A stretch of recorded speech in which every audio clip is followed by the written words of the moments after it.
to join us today. Further announcements. I received the minutes of our meeting held on Wednesday, December 21st, 2022 for confirmation. Senator Cummins. Thank you very much, Mr. President. I beg to move the deferment of the confirmation of the aforementioned minutes. The question is that the minutes of our meeting held on Wednesday, December 21st, 2022 be confirmed. Honorable senators in favor, please say aye. Those against, please say no. I think the ayes have it. Those minutes stand confirmed.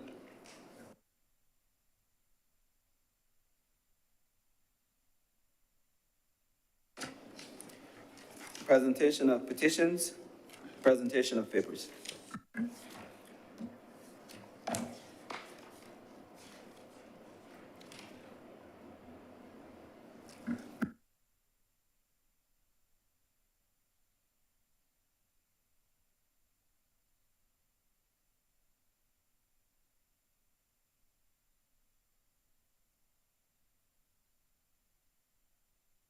Senator Cummins. Mr. President, I have a dossier of documents to be laid, and I beg the indulgence of the Honourable Chamber as I go through the list of approximately 33 documents that I am commanded to lay for today's sitting. The first item to be laid is the audited and financial statements of the Grantley Adams International Airport for the year ending March 31st, 2020, the annual reports for the Barbados Port Inc. for the period ending March 31st, 2021, audited financial statements and annual report on the activities of the Board of Management of Harrison College for the financial year ending 2018, audited financial statements for the period ending March 31st, 2019 of the Ellerslie Secondary School, and a series of value-added tax waivers. There are as follows: value-added tax waiver for the Barbados Defence Force, Order 22 for combat boots, order also of 20, all of these orders relate to 2022 for disaster preparedness, robotic equipment, Avant Neo Glider Transport Incubator, and the Construction Engineering Group Core. There's also a further value-added tax waiver for Hanschel Innes Order 2022. In addition, there's a duties, taxes, and other payments exemption, Knights Templar LLC Order 2022.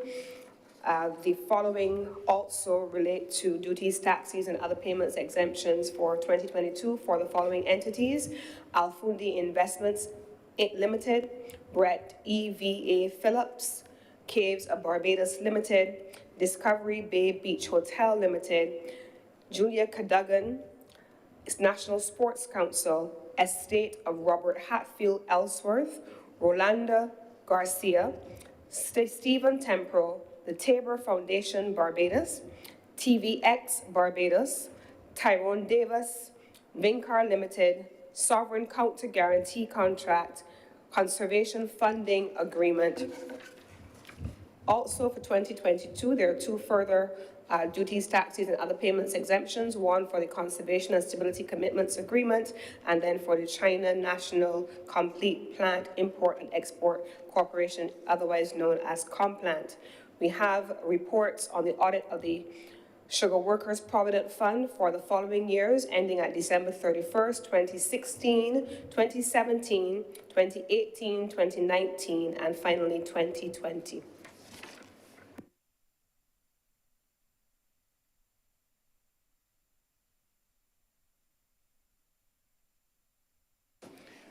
Reports from select committees, questions to ministers, request for leave to move the adjournment of the Senate on matters of urgent public importance, statements by ministers or parliamentary secretaries, personal explanations, motions relating to the business or sittings of the Senate moved by a minister. Senator Cummins. Mr. President, I beg to give notices of the first readings of the following bills: the Plant Protection Bill 2023 and the Companies Economic Substance Amendment Bill 2023.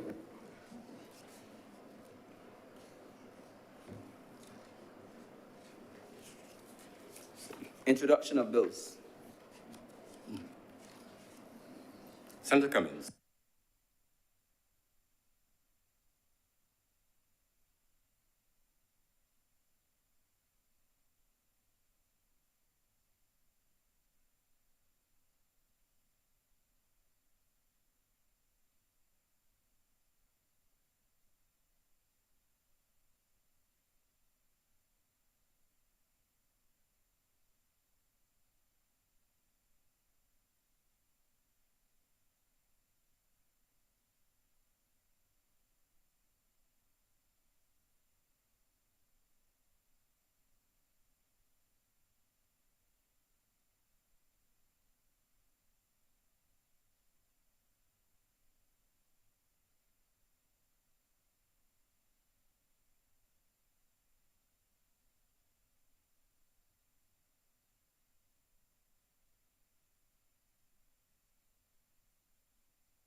Motions relating to the business or sittings of the Senate and moved by Minister. Senator Cummings. Thank you, Mr. President. I beg to move the suspension of the following standing orders for the duration of today's sitting. Standing Order 22-1 and Standing Order 45-2.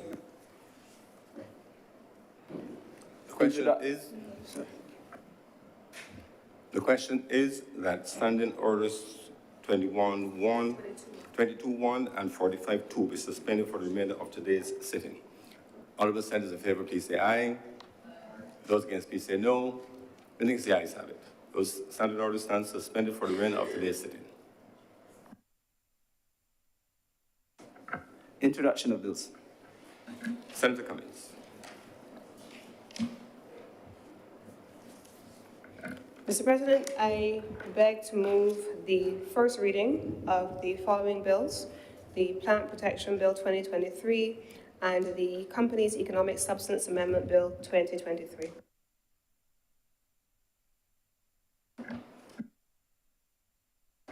The question is that those bills be read the first time. Honorable senators in favor, please say aye. Those against, please say no. I think the ayes have it. Those bills are read the first time.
Public business, sir.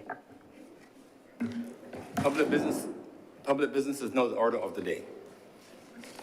Order number 3, in the name of the Honorable Leader of the Senate, to move the passing of a resolution to approve, in accordance with Section 5 of the Crown Lands Vesting and Disposal Act, Chapter 225,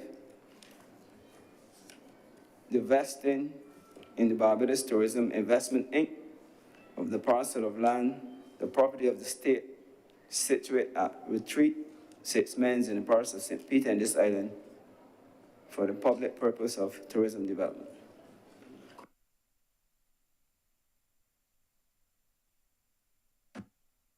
Senator Cummings. Mr. President, I beg the permission of the Honorable Chamber to treat to orders number 3, 4, and 5 as a cognate debate.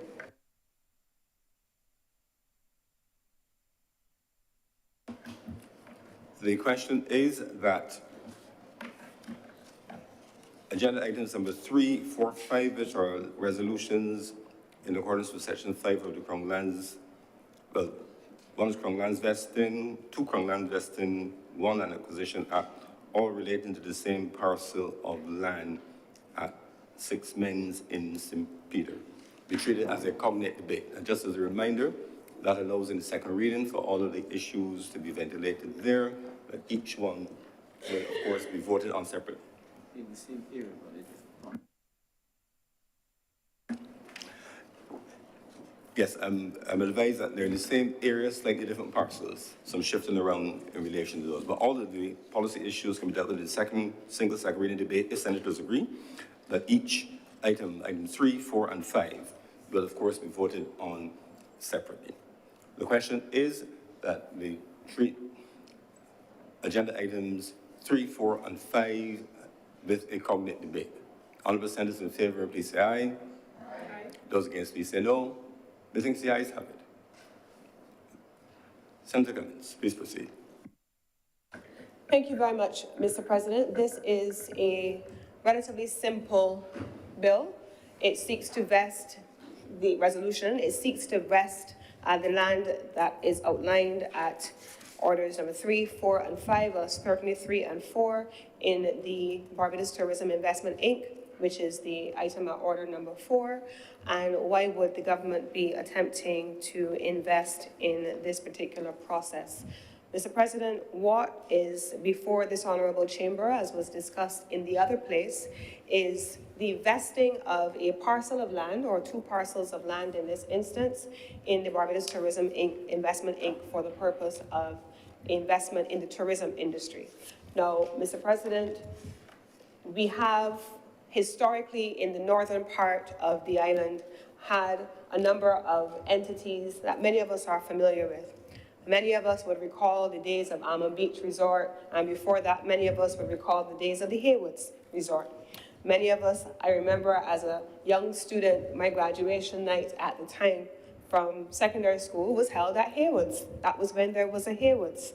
And we have seen the evolution of time, Mr. President, result in large tracts of land that were vested for the purpose of tourism development, in particular in the accommodation sector, fall fallow.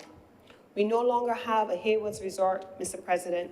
We no longer have an Almond Beach Resort, Mr. President, on that side. We do have one relatively new marina, which is the Port Ferdinand Marina, which is there with residences, and below there, much more dated, we have the Port St. Charles Marina, where there are also accommodation arrangements in place for visitors to come to our shores and to be able to enjoy the northern coast of our island.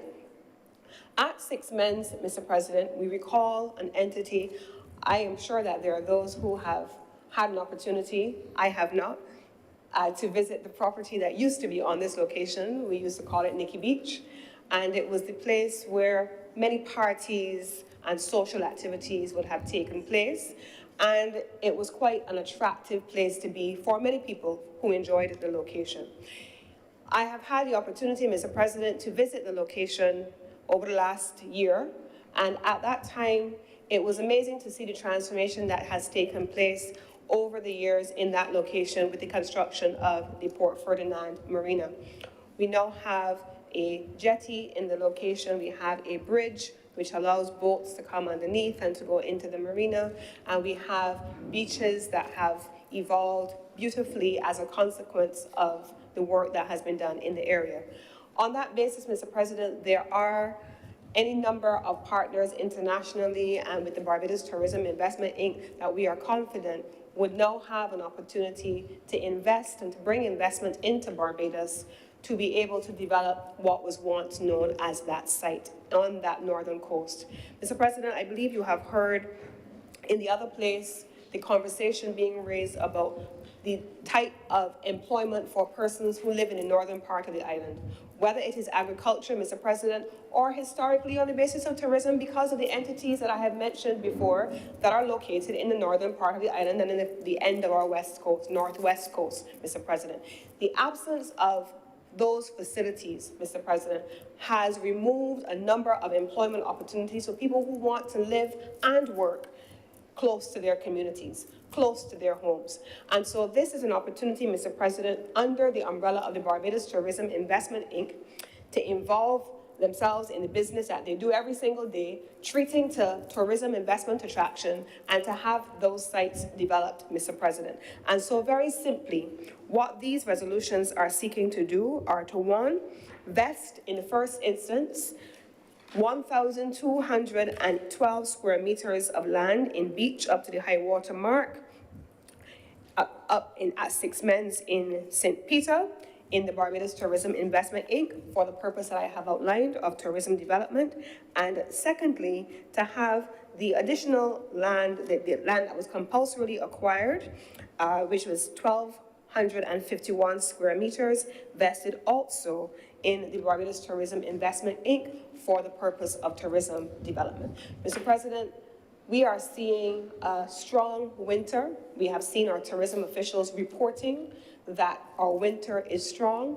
We walk around the island and we see visitors. We've tried to make reservations in restaurants and we're having difficulty getting reservations in restaurants because the winter is strong, Mr. President.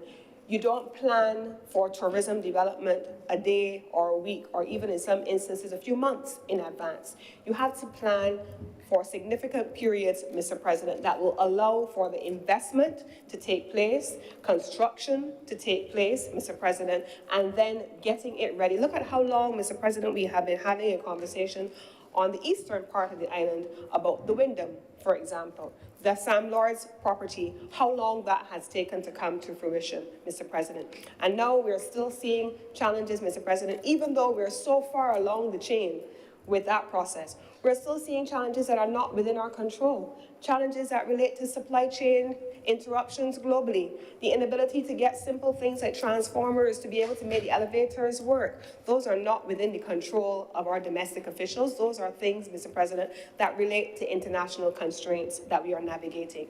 And so equally, Mr. President, what this administration is attempting to do on this site in 6 months is to equally give our tourism planners, our tourism investors, international partners an opportunity to put the kind of mechanisms in place that would allow for the north of this island once more to have the benefit of tourism facilities that provide employment for those working in the hospitality sector, that provide opportunities for farmers, for example, who supply into the hospitality sector by way of supplying the restaurants and the hotels, to be able to provide for young people who live in the north of the island, Mr. President, to feel as though they have an opportunity to grow, that there's something for them to do in their communities where there are none at this time. And so, Mr. President, the final component of this resolution, which is found in order number 4, is to facilitate for the actual vesting of the BTII.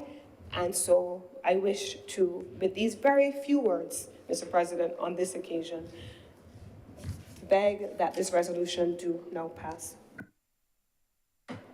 Thank you, Senator Cummins. Speakers?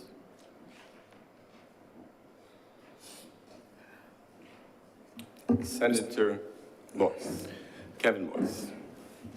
Thank you, Mr. President, and welcome to all for the new year as we enjoin on the people's business. Sir, I rise on the occasion to join the debate on the resolution, hailing, of course, from mile and a quarter, as we are all well and aware.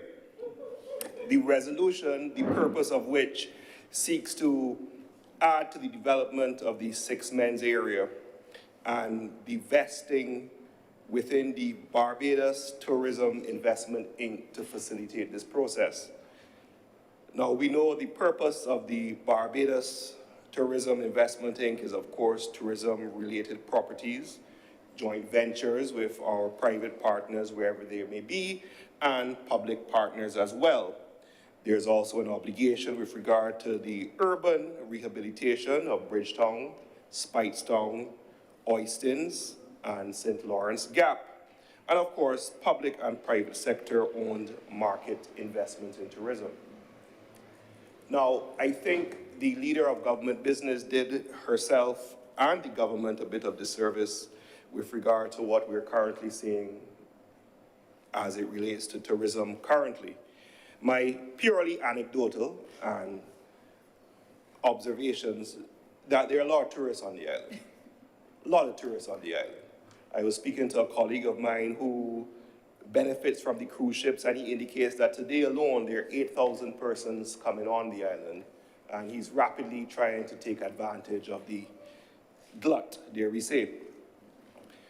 We see Oistins quite busy, lots of persons around, and as indicated by the leader of government business, restaurants are full. Car rentals persons have expressed that they actually have difficulty keeping up with the demand, and we recognize that a lot of those persons would have reduced their stock during the course of the pandemic as persons did what was necessary to survive the unprecedented, albeit historically reoccurring times. So our tourism partners are currently buoyed, sir. They're happy, and while there is a significant fear of the drop-off post-winter season, they are seemingly very excited for the Caribbean marketplace, which is supposed to occur. And apparently this is a big deal. No, I'm not in tourism, so I ask a question. That's how you learn. And it's apparently a big deal because it's showcasing the island and bringing all the buyers and the sellers together, and it's something that apparently normally occurs in only the bigger markets of Jamaica and Puerto Rico and Bahamas. So to have that in Barbados certainly is something which says, hey, we're doing something correct.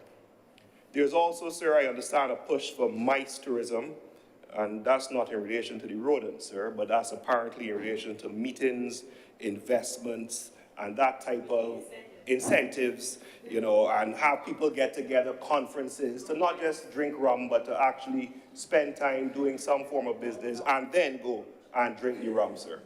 So the aim of diversification seems to be well on par, and persons are perhaps righteously optimistic as to what will come.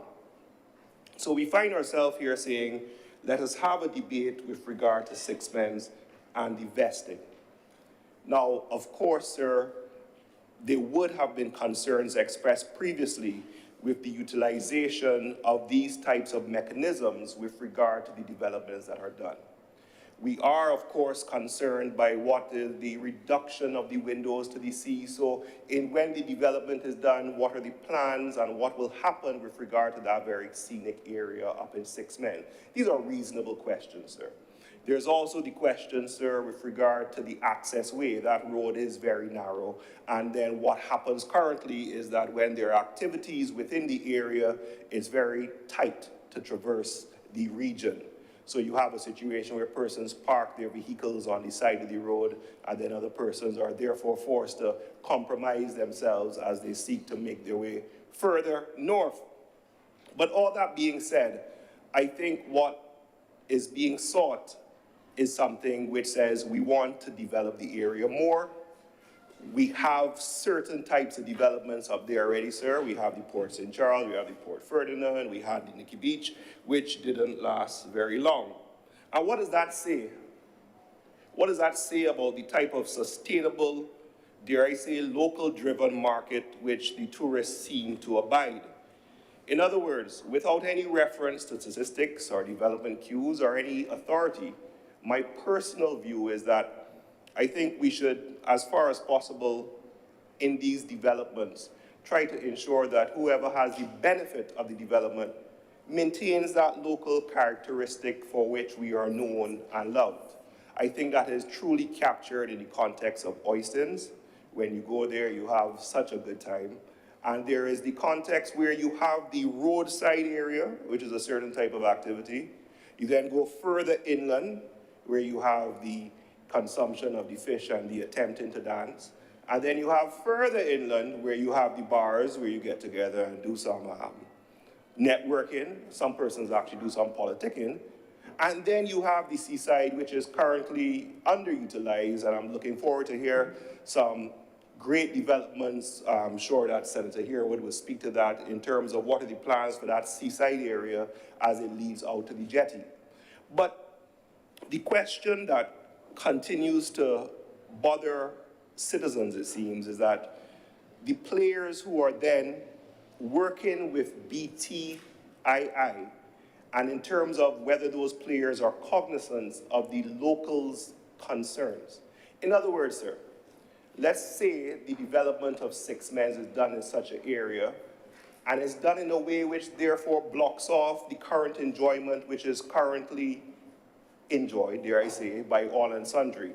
What type of guarantees do we have that we retain an aspect of openness, that we retain an aspect of locals being able to enjoy it, and that we retain an aspect where persons of all walks, not just those privileged enough to get the contract, are therefore encouraged with the development. So let's call this a fantasy list as such, sir. And in this fantasy list, the developer will work with the government and will go through a strenuous vetting process, sir. And this developer would have crossed all the T's and dot all the I's and would have submitted all the necessary items to say, I am a good corporate citizen from whence I have come, and here I am to do something for the development, for the nature that will suit the country of Barbados. And this developer, sir, as I wax on this point, will therefore go about almost an inclusory aspect of it, where it not just captures a certain few, but also allows for an area which encourages local participation within the tourist product.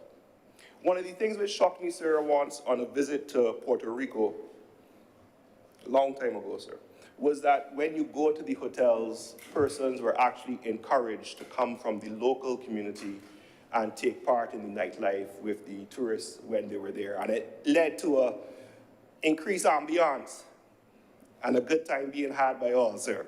I know you're a fan of a certain type of Latin dancing, sir, so there was a lot of that going on.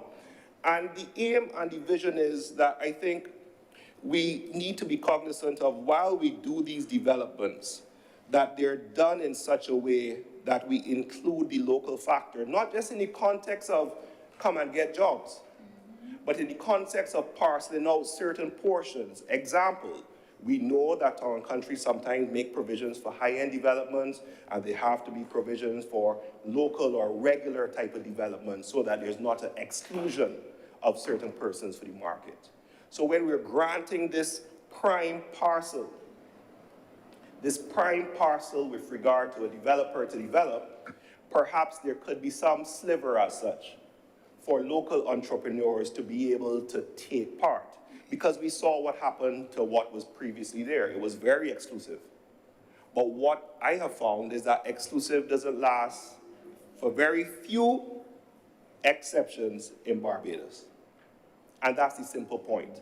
I think what a lot of the persons in the industry also recognized coming out of the pandemic was that if you don't have the local support, you're in trouble. Because we don't know from whence the next wave is going to come.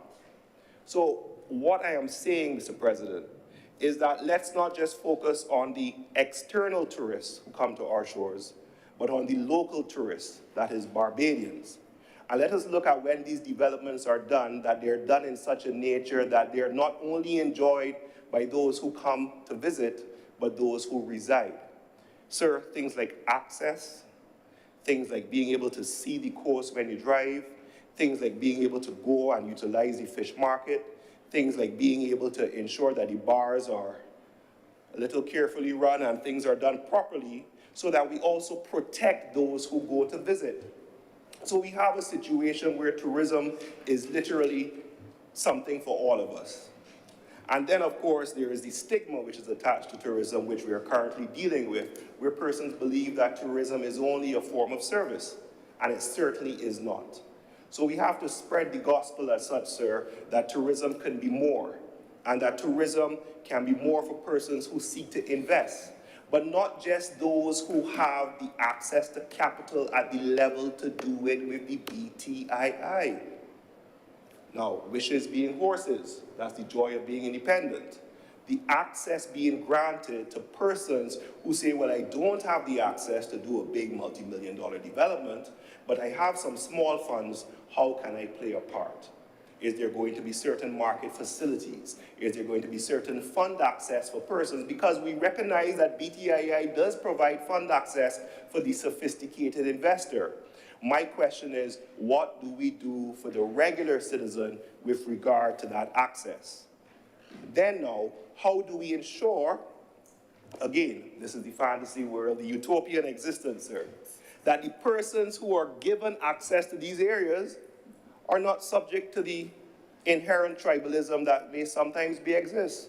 Or there to be a lottery with regard to how you get installed? Or should it be that it continues to be in a method which some say is not so independent? All these are items which I understand amount somewhat to pie in the sky, but there's nothing wrong with asking. And there's nothing wrong with seeking to do better and in seeking to encourage persons to do what is necessary. Another factor that we have to, however, consider, sir, is the resources in terms of the training of the tourism workforce to deal with the increased visitors. So then maybe it's a question that we're suffering from success. When we ask the question of those in the industry, we are being told that there is a lack of persons willing to take up employment within the sector. Let me repeat that. There is a lack of willingness of persons willing to take up employment within the sector. Now, the question is whether it is because of the traditional viewpoint of what that employment means, or whether it's because of we are in Barbados suffering in our own way from the phenomenon of quiet quitting.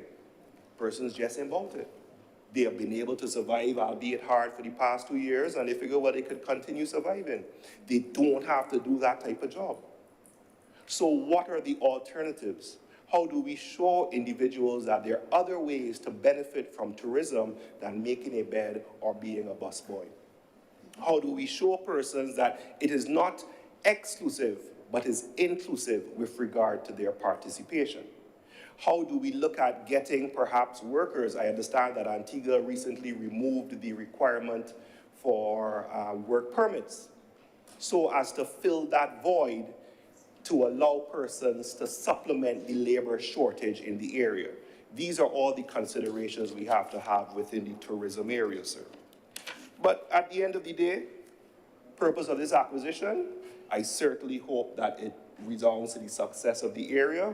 I would just crave, sir, that in the deployment, because we've heard rumblings, some here, some don't, with regard to how previous ones were done. I don't know, I wasn't involved.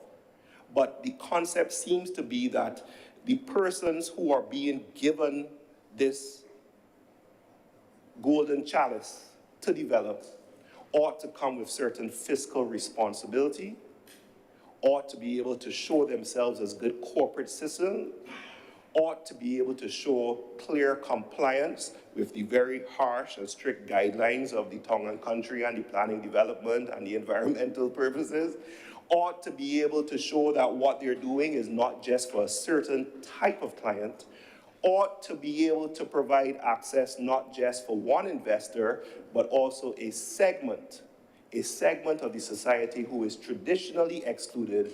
And finally, sir, to seek as much as possible to preserve what little we have in terms of the windows left to the natural sea. Let's encourage the tourism, but let's seek to do it in a method which, as far as possible, all the citizens get the opportunity to benefit from.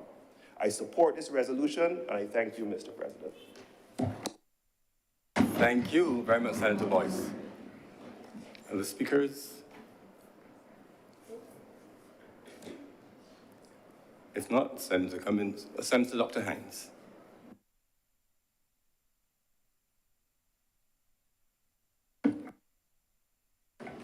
Good morning. Thank you, Mr. President. I don't necessarily have a lot to say on this resolution. My sentiments are somewhat in line with those already expressed by Senator Boyce. I do want to add that although it is evident that we are going to continue to be a country that is heavily reliant on tourism, and that is not necessarily something that is bad. Well, we think about other areas that also require emphasis. I want to ask what kind of tourism development we are envisaging for this area and for Barbados as well. So if you've ever looked at this part of the island, especially from the sea, if you've been on a cruise or something, and you've seen where Nikki Beach is, and you look at and look at the surrounding area, there's quite a contrast between these two things. We see a fishing village and people who are accustomed to living with the sea in ways that are relatively modest. And then if one ever observed Nikki Beach, we see something that's completely different, some expensive drinks. The people are looking not like they are from or in any way associated with the area. And while this is okay, to have different people coming to different areas of the country, I think it's important for us to consider some of the tensions that can arise because of tourism and tourism development. In particular, when we take a rural community, I'm going to call it a fishing village, that may have certain cultural practices for their livelihoods that contrast starkly, potentially, with the type of tourism product that may be developed. So my question is, I don't know what the tourism product will look like. The question is what kind of tourism product? Because we can have community tourism products as well. We can have those that seek to integrate the traditions and the history and the practices of the area into tourism development. But is that what we are talking about here? Or are we talking about more Port Ferdinand, Port St. Charles-like developments, which again are not necessarily bad in and of themselves, but they raise some questions about the local community and what the local community itself may want to see for the area, to see of development. What is the balance that we are attempting to strike? Are we attempting to strike the balance, or are we waiting for those who are investors and tourism planners to decide for us what kind of tourism product will go there? And I think this is serious for us to bear in mind. There are some things that I think are important to recognize about a fishing village. And I do not pretend to speak for any of the fisher folk or people that live in the area. I'm not trying to, or anything of the sort. But we talk a lot about things like food security, we talk about nutrition, we talk about livelihoods, and if it is that we may have a tourism product that can cause difficulties for persons who are using the sea towards things such as the very same food security, helping us address the food import bill, and providing livelihoods, hopefully sustainable livelihoods for themselves, I think we should pause and consider. Excuse me. All right. Are we going to see the proletarianization of a community? Are we looking at turning into workers, employees, people who sustain themselves through fishing and perhaps other activities? This is a question that I think we need to consider and consider the implications of, because this has been done in other places and we have seen the negative consequences of this so-called development, where people move towards being workers and away from participating in the types of activities that are not only beneficial to their communities, but that are beneficial to the country in general. So what I'm saying here, I hope people understand, Mr. President, I hope that I am being clear in stating that we have to try and find ways to ensure that when we do tourism development, we do not do tourism development in ways that undermine some of the beneficial things about having a fishing village, a fishing community, and certain ways of providing for people in communities. I think we should consider community development when we're thinking about development. Large-scale development projects, and I'm going to quote here directly from an author who speaks about community development, one Damien Kingsbury, writing in 2012, notes that large-scale development projects can address macroeconomic or infrastructural requirements that can determine the parameters for more localized development. But he goes on to note that the failure of such top-down projects and decision-making to deliver tangible benefits to many people often includes the most marginalized and is common. We want to guard against this in our tourism development. We want to guard against just thinking about the macroeconomic benefits for Barbados, the benefits for the tourism developers, and not thinking about those in the community who can see benefits from development if done properly. And it is because of this that community development needs to have people at the center. The primary recognition has to be given to the knowledge, the values, the desires in particular of local people. What do they want to see out of a tourism product in their area? How do they want this to be embedded in the community so that we are not prioritizing certain interests, those that are affluent, over those that are less affluent and already established in the community, and assuming that, well, you have jobs close to where you live, so that should satisfy you. So this is the one concern really that I wanted to raise today. I don't take issue necessarily with tourism development or this initiative towards tourism development in the area, but I am concerned, and I continue to be concerned about some of the ways in which our tourism development may favor certain interests, certain groups that are not local to Barbados, are not within communities, to our detriment. So while these may be lucrative and they may help to accommodate all of the demand that we see coming into Barbados, I think we also need to be very considerate of established communities in going forward in such initiatives. And with these words, Mr. President, I'm obliged to you. Thank you very much, Senator Dr. Hines. Further speakers? If not, Senator Cummins, please wrap up. Thank you very much, Mr. President, and I want to thank the honourable senators who have spoken on this resolution, Senator Boyce and Senator Dr. Hines, as both the immediate former Minister of Tourism and today the acting Minister of Tourism as well. I take your sentiments very much into consideration. The reality of it is that the tourism development planning in country doesn't necessarily take place within the confines of this resolution specific to the BTII, but it does fall within the ambit, rightfully so, as you have described, to other agencies. And so the work that you have just spoken about that needs to be done, I can assure you, is very much being done. I can say to you that if we were to use the example of the Sam Lord's Castle property and the development of that work up there, there has been an extensive process, Mr. President, not just of procuring workers for the site and persons who are employed in the area where they live and making sure that they have access to jobs where they live. Yes, there has been that. But there has also been the engagement of the creative and the cultural community, Mr. President. So for arts, the art that goes on the walls, for example, artists have been indicating an interest in ensuring that they have access to opportunities there.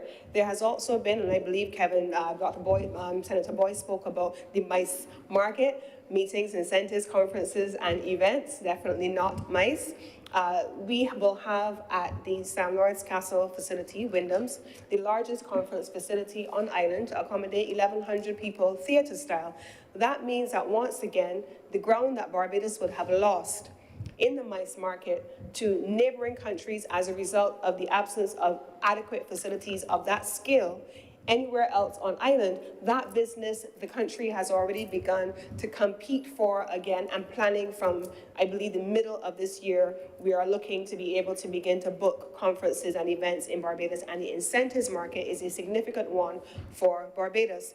Now, in terms of inclusive tourism is very much a part of what Barbados has done. I think many people, it's an interesting thing to hear people talk about inclusive tourism in a vacuum, as though hotels are the only form of tourism or accommodation constitute the only form of tourism, but that's not the reality, Mr. President. We staged last year, just before I would have left the Ministry of Tourism and transitioned over to the Ministry of Energy, a Barbados Food and Rum Festival. We have not had a Food and Rum Festival since 2019. Why did we do a Food and Rum Festival, Mr. President? Because it helps to bring not just brand value and brand recognition at a low period during the year, where October and September are the lowest months for tourism, normally outside of the normal winter season, to be able to ensure that you have activity and product where people can come and enjoy local activity, Mr. President. There were over 13 local chefs incorporated into one dedicated night of the Food and Rum Festival. There was a dedicated night, Mr. President, where we appeared international. I believe it was Chef Amberell, with the local artisans and the local fisher folk and the local vendors at Oystins in the Bay Garden, Mr. President, and brought together all of the entertainment. There was a high-end event, yes, because there must be that blend between food, rum, high-end, inclusive events. There was a beach party, Mr. President, where I can't begin to remember how many local entertainers had an opportunity, and local chef stations, and with it local farmers, because we focus attention on local products and local produce, which created an opportunity for entrepreneurs, for farmers, Mr. President. If you looked at the serving stations that were used, local artisans built all of those. That is what constitutes tourism and inclusive tourism development. It is not about hotel development on its own. And I remember being at a conference in Jamaica once where a representative from in the region said, we need to stop this conversation where people equate tourism and they believe that it is spelled H-O-T-E-L. It is not. Tourism development, if COVID taught us anything, Mr. President, is that with the absence of a 1.2 million person economy, which means that people are coming into country and depending only on 300,000, that the opportunities for earning, entrepreneurship, business development, exports, all of those things went away. And it didn't mean that because people were not coming and staying in hotels, it means that the spend on island in a broad range of productive sectors was removed. And so we have to be able to begin to have these conversations about what tourism really constitutes in its fullest sense, Mr. President. I don't know if many people even know that under the Ministry of Tourism, led by the Barbados Tourism and Marketing, Inc., they ran what was called a food accelerator.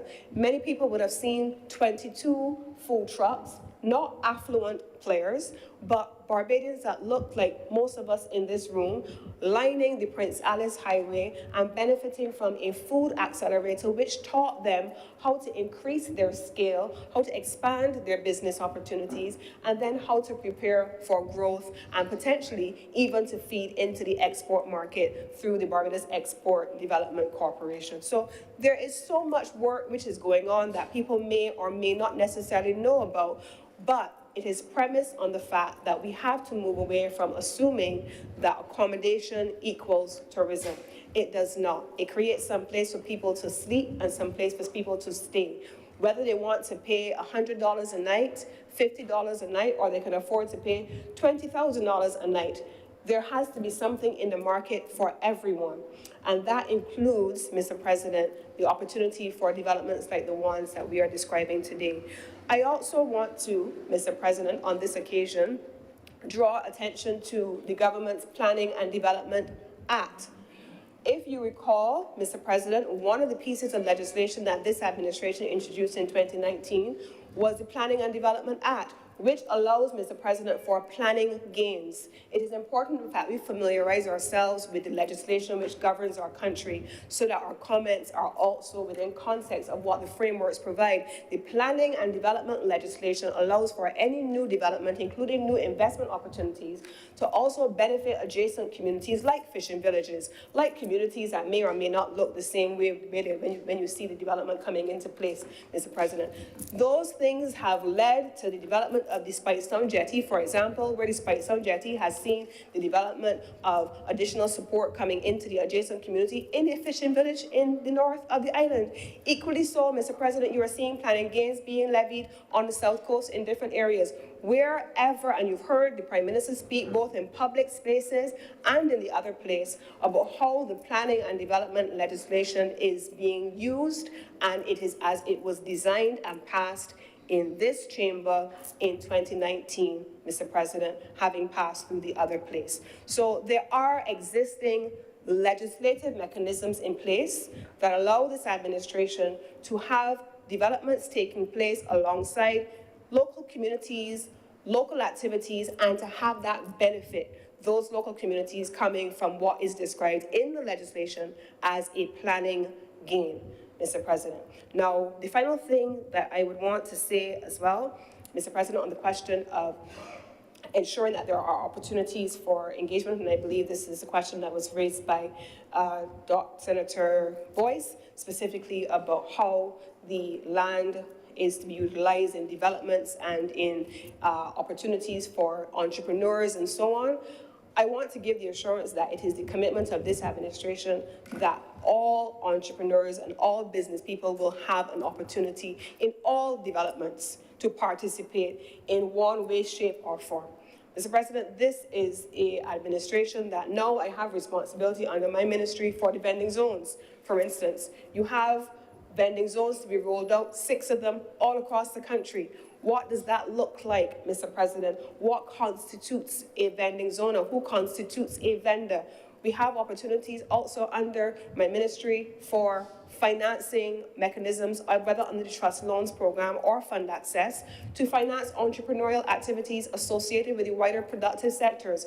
There is a lot of work which is ongoing, and perhaps we as an administration need to maybe say a little bit more about what some of these things are and how they're helping people who need to be able to benefit from those resources and not allow the narrative to be controlled by those who have a different conversation going that is not necessarily rooted fully in fact. And so, Mr. President, I hope that I have brought as much clarity as I could, both to the philosophical position of this administration on tourism development, inclusive development. I hope I have clarified that accommodation does not necessarily equate to tourism. I hope that I have also spoken on the existence of the legislative framework that does allow for adjacent communities to have the benefits, and I hope that I have qualified the work which is being done in other agencies which are responsible not for the investment attraction, but for the development of the tourism product. And with these words, Mr. President, I beg to move that this resolution do now pass. Please.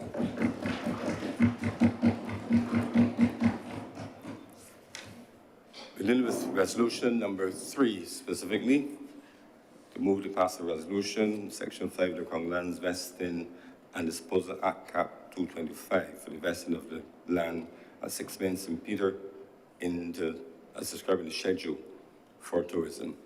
Honourable senators in favour, please say aye. Aye. Those against, please say no. Methinks the ayes have it. Resolution number 3 is therefore passed. Order number 4, sir. In the name of the Honorable Leader of the Senate, to move the passing of a resolution to approve in accordance with Section 5 of the Crown Lands Vesting and Disposal Act, Chapter 225, the vesting in the Barbados Tourism Investment, Inc. of the parcel of land, the property of the state, situate at 6 Mains in the parish of St. Peter in this island, more particularly described in the schedule to the resolution for the public purpose of tourism development. Senator Cummings.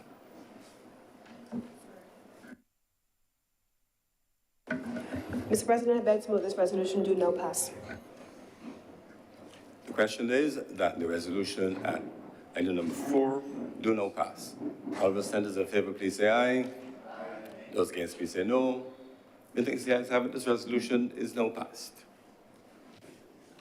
Order number 5, in the name of the Honorable Leader of the Senate, to move the passing of a resolution to approve in accordance with Section 28C of the Land Acquisition Act, Chapter 228, the vesting in the Barbados Tourism Investment, Inc.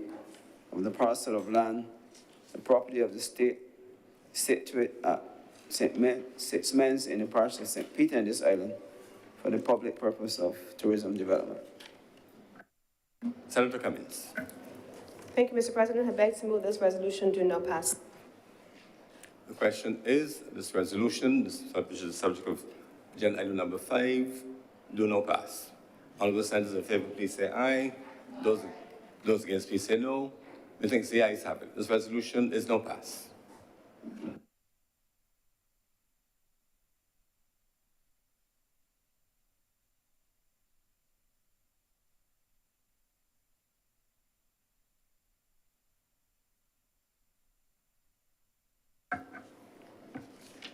Order number 7, sir. In the name of the Honorable Leader of the Senate, to move the second reading of the Companies Economic Substance Amendment Bill 2023. Senator Cummings.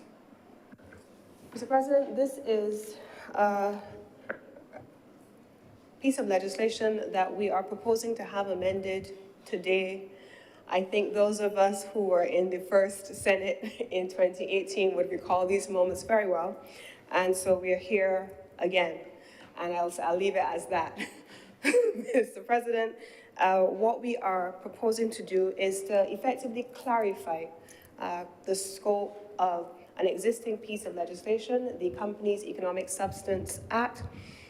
This Companies Act was originally developed, Mr. President. We had the legislation being done initially in 2018. Those of you who were in the Senate at the time would recall that marathon session in 2018. And then we had a further revision in 2019. We are now further, Mr. President, clarifying the provisions specifically as it relates to the interconnectivity of our domestic partners under the provisions of the legislation. And so the proposed insertion of a new Section 9 as outlined in the amendment, Mr. President, Section 9A, in addition to Section 9, simply allows for the director to provide the competent authority for the resident company, and it outlines the corresponding periods, which is a 3-year period, 2019, 2020, and 2021. This allows, Mr. President, to share very specific information under certain circumstances where the company is a resident company, the foreign competent authority of the country in which the company is a holding company, the ultimate holding company, what we describe in, and then the ultimate beneficial owner. And so this is the amendment that is being proposed, Mr. President. It is not an expansive amendment, but it is to ensure that we have absolute clarity on the way in which our international business unit, which falls within my ministry, and the Barbados Revenue Authority, Mr. President, which falls under the Ministry of Finance, will be in a position to operate. I want to take the opportunity, though, to make a broad commentary on our international business sector overall, or rather what we have now been describing it as our global business sector overall. Mr. President, it is no surprise, no news to anyone in this chamber or under the sound of my voice that we have typically been having conversations around our defensive interest. Each time we are here, we are having a conversation around what we need to do in order to avoid negative outcomes and what we need to do in order to be able to position Barbados in a safe space. But equally so, Mr. President, there is now a determination at the level of the Ministry of International Business, which I have the honor to head, to begin to have a conversation in the same way, Mr. President, that we have been having it on the foreign trade side, on our trading interests. What are our offensive interests, Mr. President? What does Barbados see itself as doing in international business over the next 10 years? Where does Barbados see changes coming in the international frameworks under the various institutions, whether they be the EU, the OECD, our bilateral partners? What does the scope of our international business sector look like? How do we ensure tax compliance, avoid tax evasion, ensure that there is tax exchange of information, and ensure that domestically there is absolute clarity around how our domestic agencies and regulators interact? I would wish to take the opportunity to say that we have recommenced the existence of an interagency committee, which constitutes all of the local entities, whether they are the International Business Unit, which is the competent authority for Barbados, the Barbados Revenue Authority, the Financial Services Commission, which treats to the insurance industry, the Fair Trading Commission, which is on the domestic side as well, the Invest Barbados partners who are responsible for investment attraction, and all of the entities, and I am responsible for chairing that committee and ensuring that there is domestic coherence, domestic regulatory coherence, and of course, ultimately crafting a pathway forward for Barbados in this global business sector and ensuring that we are able to position ourselves by way of collaboration with our partners globally, locally, and regionally, of course. So, Mr. President, I don't want to belabor this point at all. And so I would wish to move that this bill now be read a second time. Thank you, Senator Cummins. Any speakers on this? Senator Malado. Thank you, Mr. President. Good morning to all and Happy New Year, since it's a first opportunity.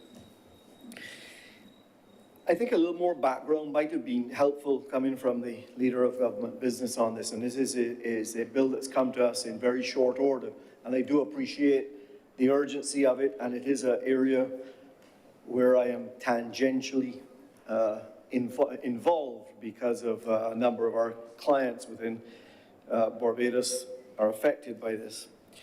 But I think we must say exactly what we're dealing with here. The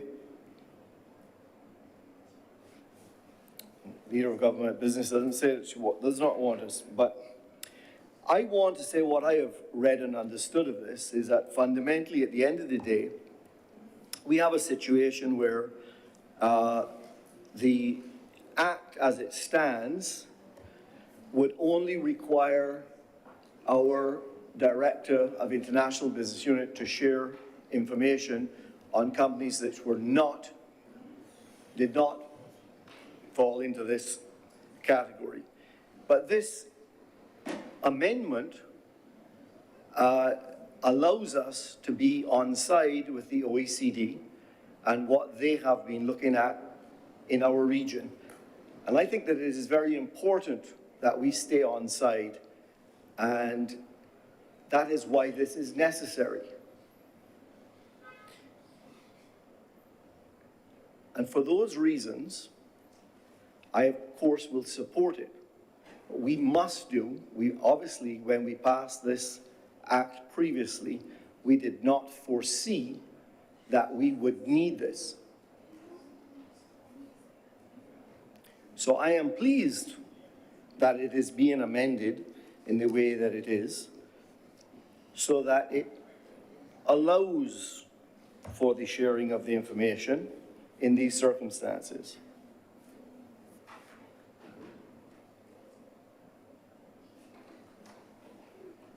I am also pleased to understand that there will be a review in April 2023 when we might actually be considered a fully equipped member.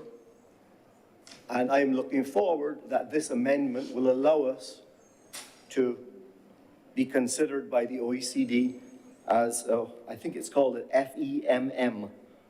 So I hope that this amendment will allow us to fall into that category. With those few words, Mr. President, I do support this bill, and I'm obliged to you. Thank you. Thank you very much, Senator Maladu. Further contributions on this amendment? If not, I'll invite Senator Cummins to wrap up. Senator Cummins. Thank you very much, Mr. President. I beg to move that this bill now be read a second time. The question is that this bill be read a second time. Honourable senators in favour, please say aye. Aye. Those against, please say no. Methinks the ayes have it. This bill is now read a second time. Mr. President, I beg. Oh, sorry, go ahead. Yeah, go ahead. Mr. President, I beg to move that Your Honor do now leave the chair and the Senate dissolves itself into a committee of the whole for further deliberation on this bill.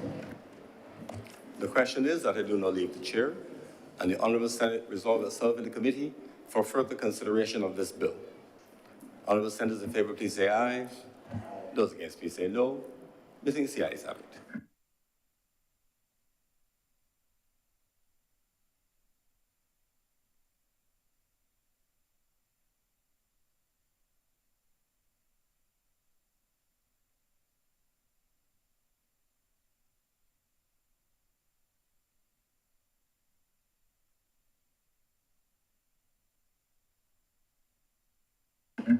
The Senate is now in committee. Clause 1. Clause 1. Madam Chair, I beg to move that Clause 1 stand part. Question is that Clause 1 do now stand part. All those in favor, please say aye. Aye. All those against, please say no. We wish our departing guests from the UK Parliament well.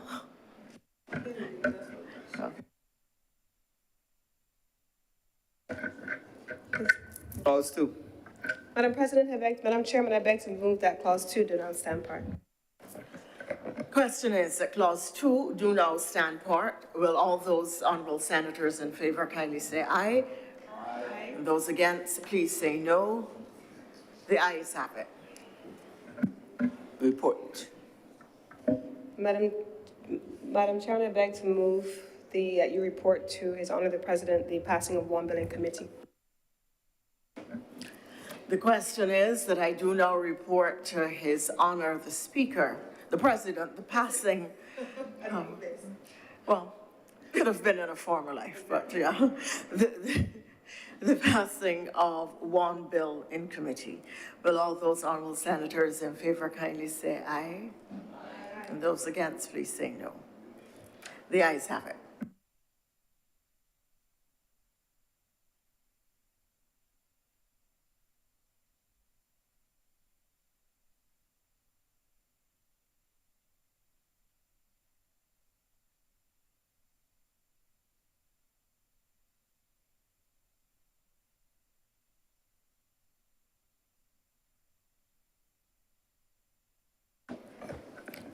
The chairman has reported to me the passing of one bill in committee. Senator Cummins. Mr. Chairman, Mr. President, I beg to move that this bill now be read a third time.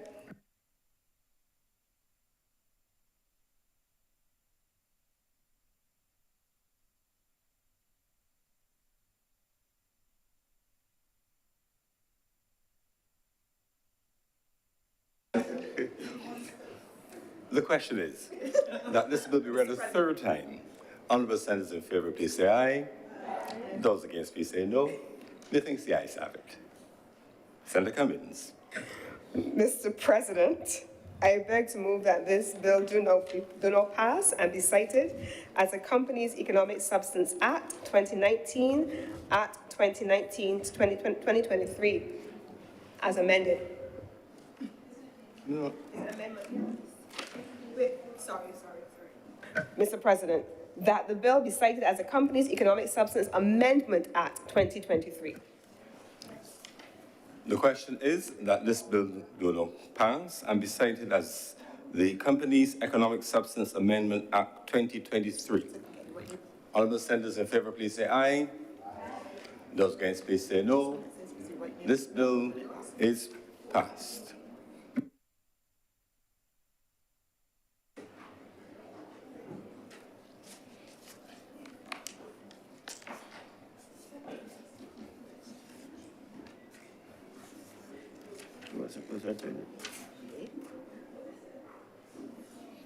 Order number 1, sir.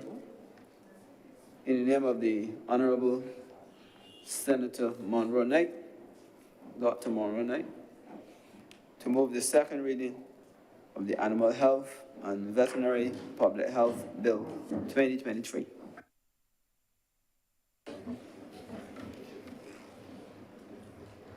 Senator Dr. Monroe Knight. Thank you, Mr. President. And let me echo your warm sentiments for the new year, both to you and Madam Deputy President, and to all of the senators on this side and on the other side. It's a real pleasure to be here once again in this new year, to be working with all of you as we go about the government's business.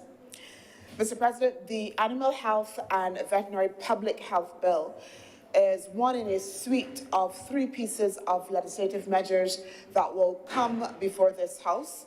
Mr. President, we will note that the Plant Protection Bill is on the order paper for discussion, and we will also be having the Food Safety and Quality Bill that will soon be coming. That bill is in draft. And that these 3 pieces of legislation are intended to provide an overarching and comprehensive framework for the protection of animal, plant, and food safety in Barbados, and to ensure that we can be compliant with the international standards that are critical, Mr. President, to ensure that we are competitive for our exports in the international market. But not only, Mr. President, that we are competitive in our exports, but that we as citizens can be assured that the products that we consume that are imported, but that are also produced here locally for consumption, are done so to the highest standard and are therefore safe for everyone to be able to consume. Mr. President, this honourable chamber will also recall that I think in the second quarter of last year, we would have previously debated and passed the Animal Disease and Importation Amendment Act 2022. that act, Mr. President, which was passed, provided for an amendment that would allow the minister to update the schedule to indicate, Mr. President, communicable animal diseases in the cases when there was an outbreak. So essentially what we had done is to make the process more efficient. So rather than coming back every single time, the passage of that act allowed for the minister to be able to update the schedule, particularly in the context of the unprecedented times that we are in. In that debate, Mr. President, we would have noted that we have in Barbados the unfortunate instance where persons are bringing into the island exotic animals. They're smuggling them in, and very often, Mr. President, as a public, we only know about it sometimes when we see it on social media. But what about those times when we actually don't see it? What about those times when we don't know that those animals are here on the island? And very often what we find is that when the owners are no longer able to control, they get out of hand, they get too big, they don't know how to deal with them, they are then released on the island, potentially endangering our ecosystem. Because again, those exotic animals don't belong sometimes in our climate, in terms of the food and all other related issues, and therefore we can have an imbalance in our ecosystem. That discussion, Mr. President, is very relevant in the context of this debate on the Animal Health and Veterinary Public Health Bill, because this bill seeks to provide, as I indicated before, a comprehensive framework for us to be able to address these matters and to be able to deal with the issue of public safety when it comes to animal products in a broad framework. Mr. President, in that debate, we would have advised that we would be providing a comprehensive piece of legislation. And therefore, this debate is really the government delivering in that context of that comprehensive piece of legislation. I want to make it clear, Mr. President, that there already exists legislation that seeks to address the importation and control of animal products, so that we are not at all indicating that this is the first time or the first piece of legislation to be able to address it. But rather where before that there were disparate pieces found in different areas covering different elements.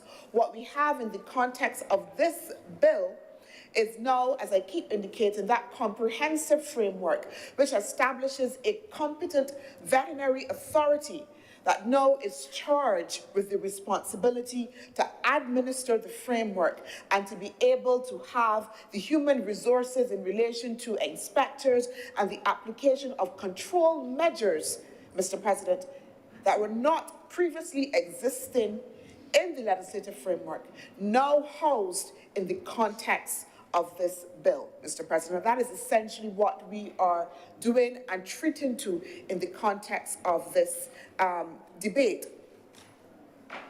The bill also allows us to address the issue concerning having goods for sale that might also pose a health threat, regardless of the circumstances by which they have been obtained.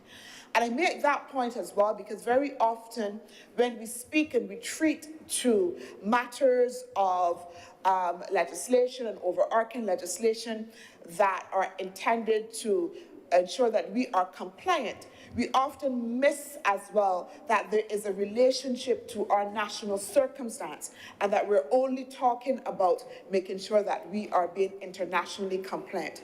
This is not the case in the context of this bill.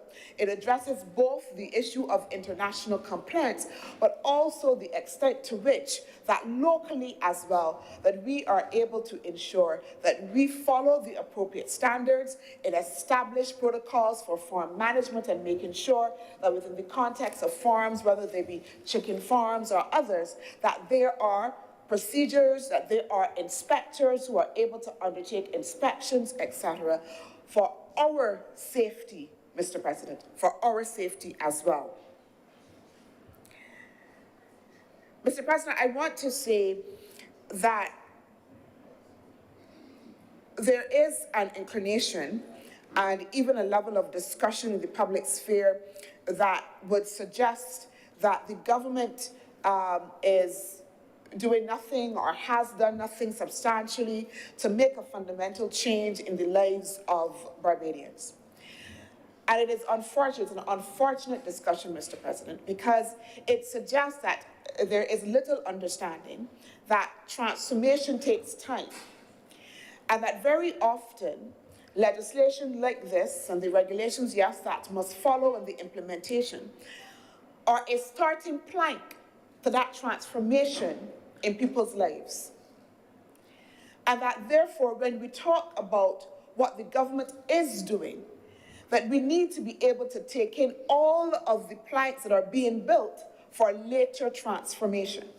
And it requires, Mr. President, those that are within the public sphere to begin to have an honest conversation, an honest reflection about the many pieces of legislation and the practical steps and work that this government is undertaking, even in the context of agriculture, to transform this nation. And I just want, Mr. President, to identify one example in the context of agriculture, in the context particularly in the area of aquaponics. Mr. President, currently, we do not produce shrimp on this island. And in March of 2021, we would have announced that we would be undertaking a project across the island. It would have started in St. Philip in order to be able to produce shrimp. Currently, we consume almost 2 kilograms per capita per year of shrimp, all of it imported. All of it imported, Mr. President.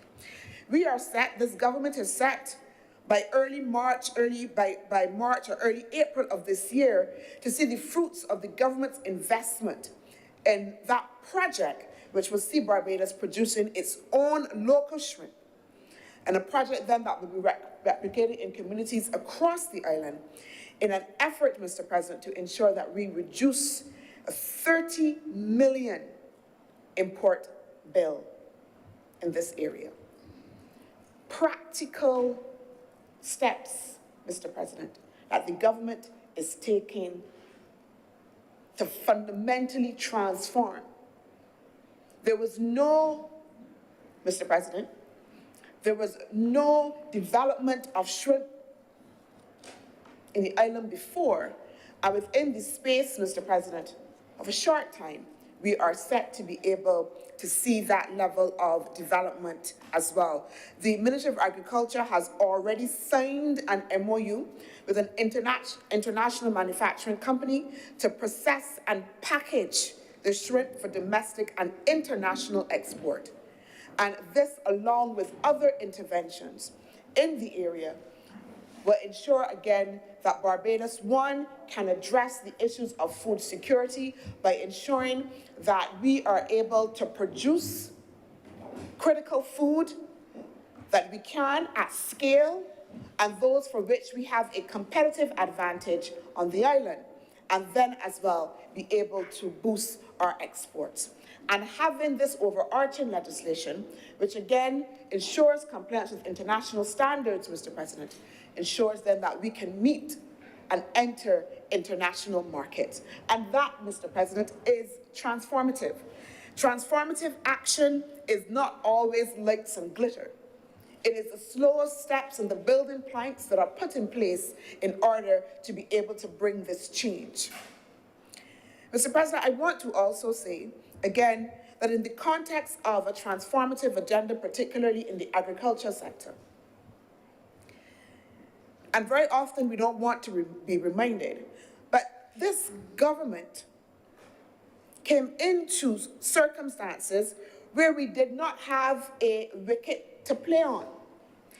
We came into circumstances where we inherited a public debt of approximately 18 billion, and a country no one wanted to lend because we had suffered 23 downgrades. Yeah? And in the context of that, And in the context of that wicket, Mr. President, this government continues to make significant investments to scale agriculture, to deal with the issues of food security, to treat with the issues of climate change, and again, in the context of this legislation, to make sure that we put a comprehensive framework in place that would be able to address the issues of public safety in relation to animal products.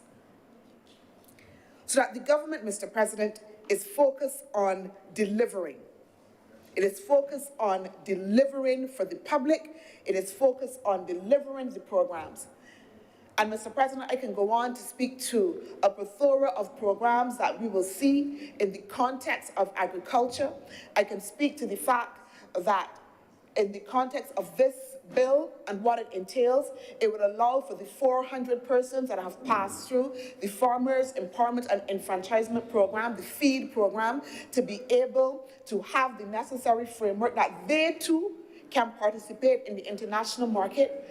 I can speak to the fact, Mr. President, that within the context of this bill and the standards that it seeks to set, that those mostly young men who are part of the government's Land for Landless program will also be able to participate. So that the discussion around the fact that agriculture sometimes can only be seen for big players is being deconstructed to the extent that we are creating an equal playing field for all. So that, for instance, Mr. President, whether it is that we want to be able to see whether it is Susie who has a chicken farm, or Shaquana, or even Adonai, because Mr. President, I'm calling contemporary names because we're trying to attract young people into the agricultural sector, whether or not it is the young men in Long Gap who want to come together to do apiculture, and again, that's a fancy name for working with bees, that they too have an opportunity. Mr. President, I started out my early career in the context of trade policy, and even though we're talking about animal products, in the context of working through and working with the World Trade Organization and the sanitary and phytosanitary standards that the World Trade Organization, that we are all a part of, and ensures that we have to be able to meet those standards. Very early on, we had right across the Eastern Caribbean, banana farmers whose whole production was basically flattened because they could not, Mr. President, comply with those international standards that were introduced in the context of the SPSS and the WTO framework. So that you had a case where people invested millions of dollars in order to be able to export. And I'm not talking about started and, they're home. I'm talking about they packaged them on the port, on the boat, have left the country, and then being turned back because sometimes there's one spot on one banana or a speckle here, and having lost millions of dollars in investment because of that. And Mr. President, we have across the region a number of countries that have moved to implement this legislation and are therefore benefiting from the ability to be able to export to international markets. And this legislation, therefore, allows us, again, to be competitive in the context of the region and globally as we seek to ensure that we can broaden the scope and the scale of our exports and entry into the international markets. And what it does in the context of the introduction of those control measures is making sure that Shaquana does not have to face the possibility that she will attempt to be able to export and then told after the investment that she cannot qualify and that her product cannot reach there. Because in the context of the competent authority, the veterinary authority that's established within the context of this bill, we will have the necessary oversight and local control measures that will be put in place to ensure that Shaquana is able at all steps of the process to ensure that she meets and complies with the standards, Mr. President. So that the bill, of course, provides benefits for the country as a whole, like I said before, in terms of ensuring that we are competitive, but it also provides opportunities for the ordinary person to be able to now put money in their pockets, Mr. President, in terms of the further opening of the market. I also want to say, Mr. President, that again, when we talk about international standards and compliance, there's often a level of pushback as to why does Barbados have to comply with these international standards?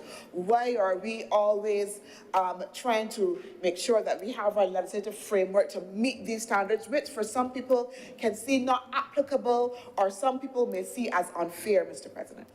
I want to say that as a small country, as we seek to be able to trade, we have to be able to operate within the context of the international trading framework. We are members of the World Trade Organizations, we're signatory members, and therefore have signed on to be compliant with the international trade rules. And in this context, Mr. President, and in this context, what the SPSS rules make provision for countries to be able to enact measures to ensure safety, public safety, to be able to ensure that animal products that are imported will be able to meet critical standards for public safety, which are good for all of us.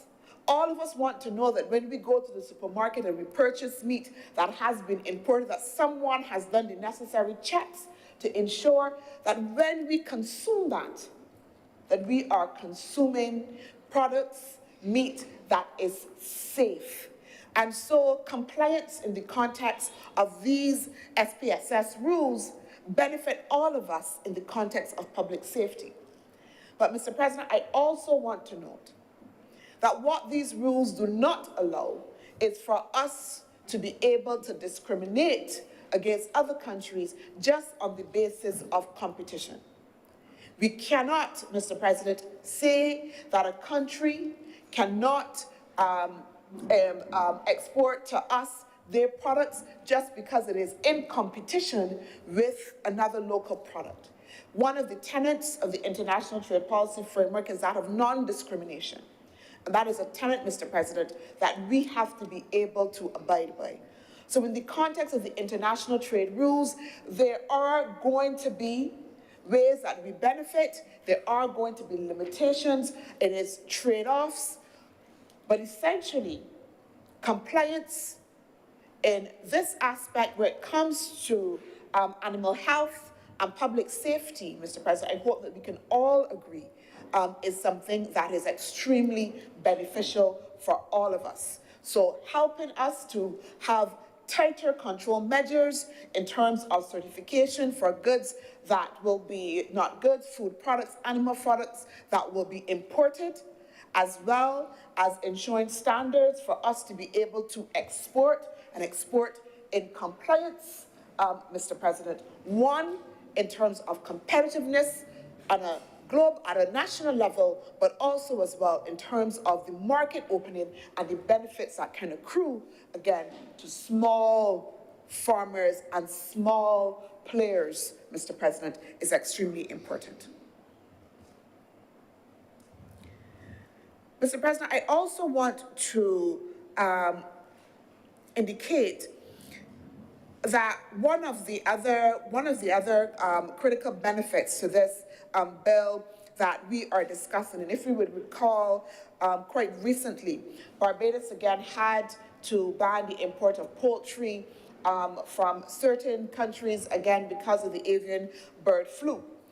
And we had to be able to make sure that we put in measures to protect our livestock. Because we have the threat that even in the context, again, as we were discussing, both the avian bird flu and the African swine fever, in which you can have a whole industry being decimated, Mr. President, because it is not in the context of Barbados that we have the capacity to be able to necessarily create enclaves where we can protect areas, because we're small. We're small. And the veterinary authority is seeking to make sure that we can be able to have early warning systems being put in place to make sure that we can capture the outbreak of diseases and put measures in place to be able to make sure that we can safely administer the industry. But the threat, Mr. President, is extremely real.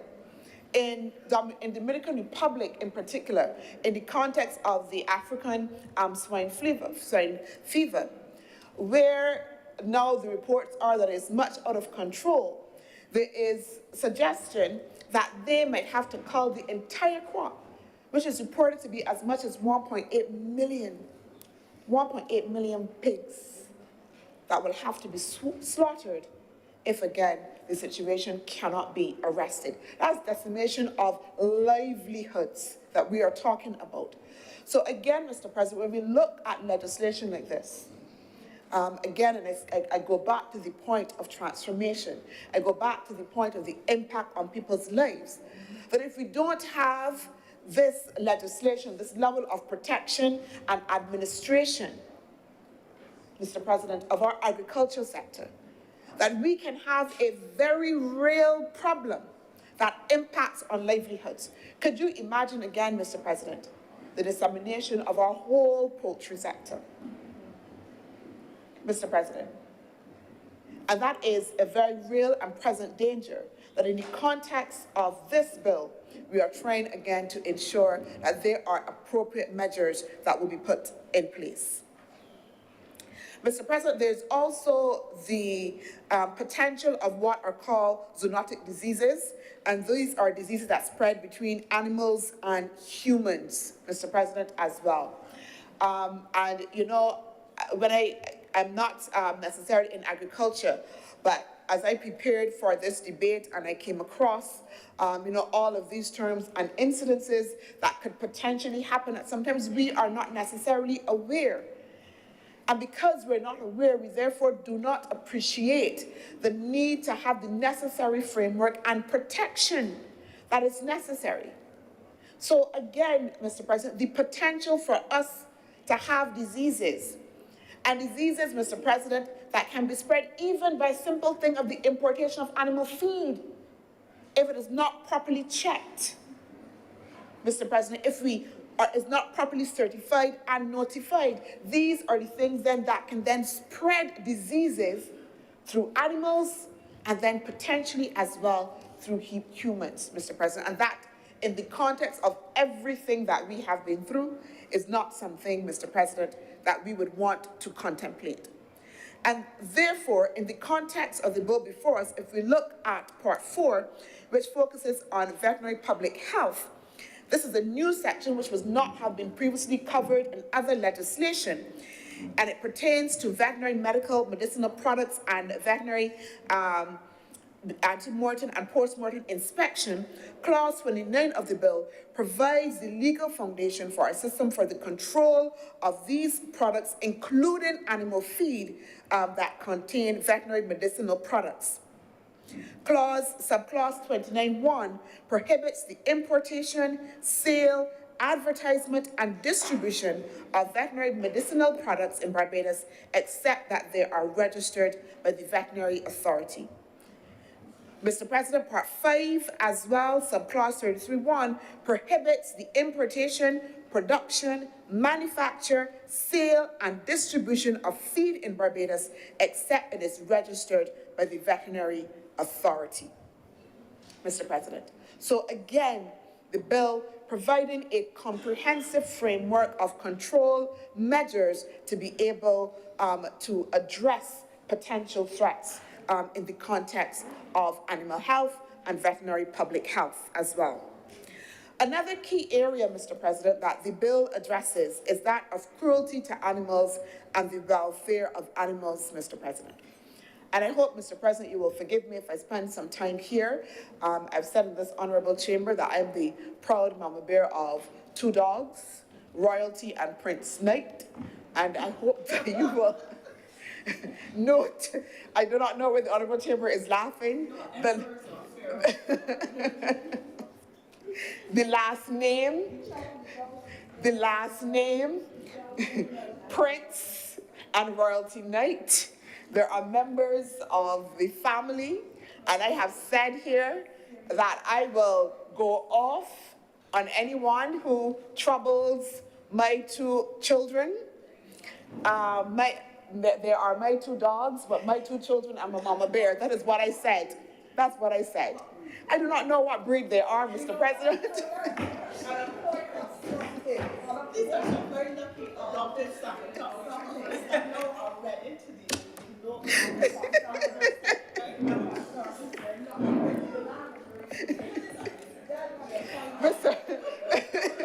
Mr. President, I do not know. I do not care what breed. My 2 Samotop retrievers. I am an adopted mother. I went out and I adopted my 2 dogs there. And again, like I said, no harm shall come to them. What we have, Mr. President, across this island is unfortunately a lack of, they're registered, please, thank you very much. My dogs are registered, thank you very much. I do not want to get into it, Mr. President, but I would say to you that my dogs are very intuitive. They all have their own personality, Mr. President. They have their own personalities.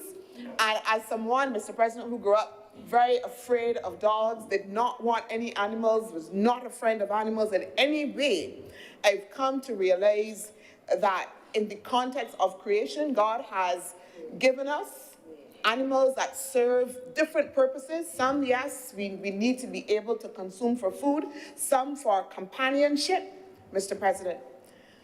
But he has given us a responsibility, and I think the Creator has given us a responsibility to act responsibly in the care of these animals, Mr. President. And very often, we are callous and irresponsible, and we see some of those acts every day in the way that we treat animals. We have instances where animals are tied out and staked out for hours, sometimes without cover, sometimes without water. We have instances where they're not able to have exercise. The coops or the crates where they are kept are so small that they cannot be stretched. All of those instances endanger the welfare of animals, Mr. President, and can be seen essentially as cruelty to animals, Mr. President. And it is something that we ought to take seriously because it says something about a character of a people in terms of how they treat to the animals that they have been given, that we have been given responsibility for. And I know, again, in the context of discussion, that we would have discussed this before and would have lamented the lack of practical penalties in order to be able to address this issue and to signal to the society that this is something that we ought to treat, Mr. President, with a level of seriousness. And this bill attempts to be able to do that. Actually, Part 7 of the bill, entitled Animal Welfare, complements the existing Prevention of Cruelty to Animals Act, Cap 14A, as it addresses cruelty to them and mistreatment of animals. And at Clause 52, Part 3, it states that any person who tortures or treats any animal with cruelty is liable to a fine of $50,000 or to imprisonment for 2 years or to both. When you read those clauses, Mr. President, it provides for standards in terms of the care of animals, making sure that they have proper shelter, making sure that they are fed, both in terms of the animals with four legs and those in the context of fish, etc. It provides a framework for their protection. Mr. President, it even notes that the veterinary authority is able to make measures to ensure for the proper recreation, Mr. President, of the animals, that they're properly taken care of. And therefore, what we have is a comprehensive framework that now, as I indicated before, supports existing legislation by making sure that, one, we can have definitive clarity on what those standards are, and as well, the application now of fines as well. It also, as well, Mr. President, sets standards for the management of stray animals.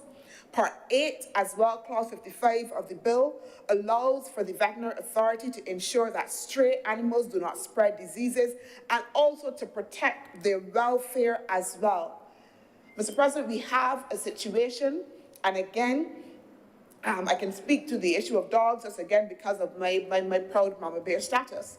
But we have a situation where a number of the associations that deal with the welfare of dogs are reporting that we are seeing an increasing number of stray animals because house owners are pet owners are simply releasing their dogs on the street, and they're becoming strays without care, and it puts a burden on those institutions to provide the care, but as well, it can be a threat as well to us. And therefore, this legislation in the context of the management of stray animals allows for the competent authority to be able to give direction to their welfare and ensure that they do not spread any diseases. Mr. President, in fact, I want to note that Clause 33 of this bill establishes a range of penalties for offences under the Act, with the possibility of fines ranging from 100,000 to 200,000 or to imprisonment for 2 years or for both, Mr. President.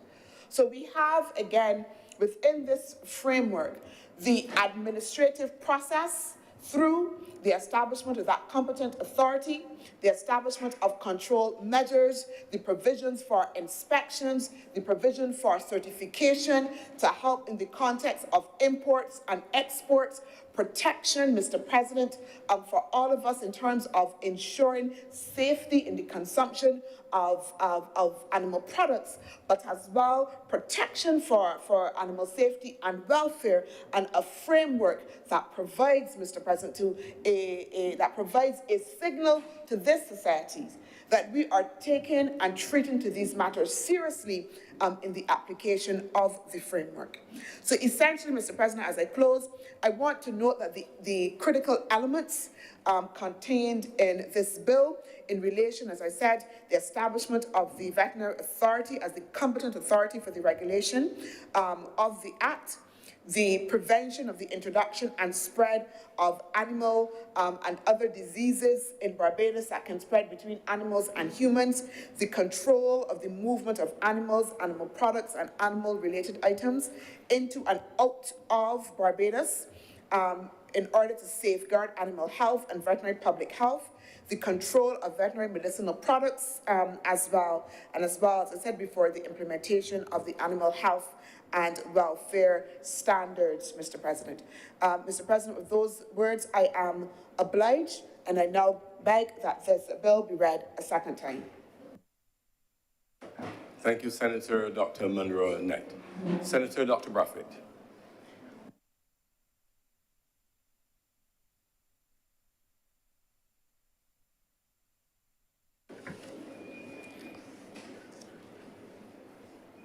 Good afternoon to all, Mr. President, and to all senators.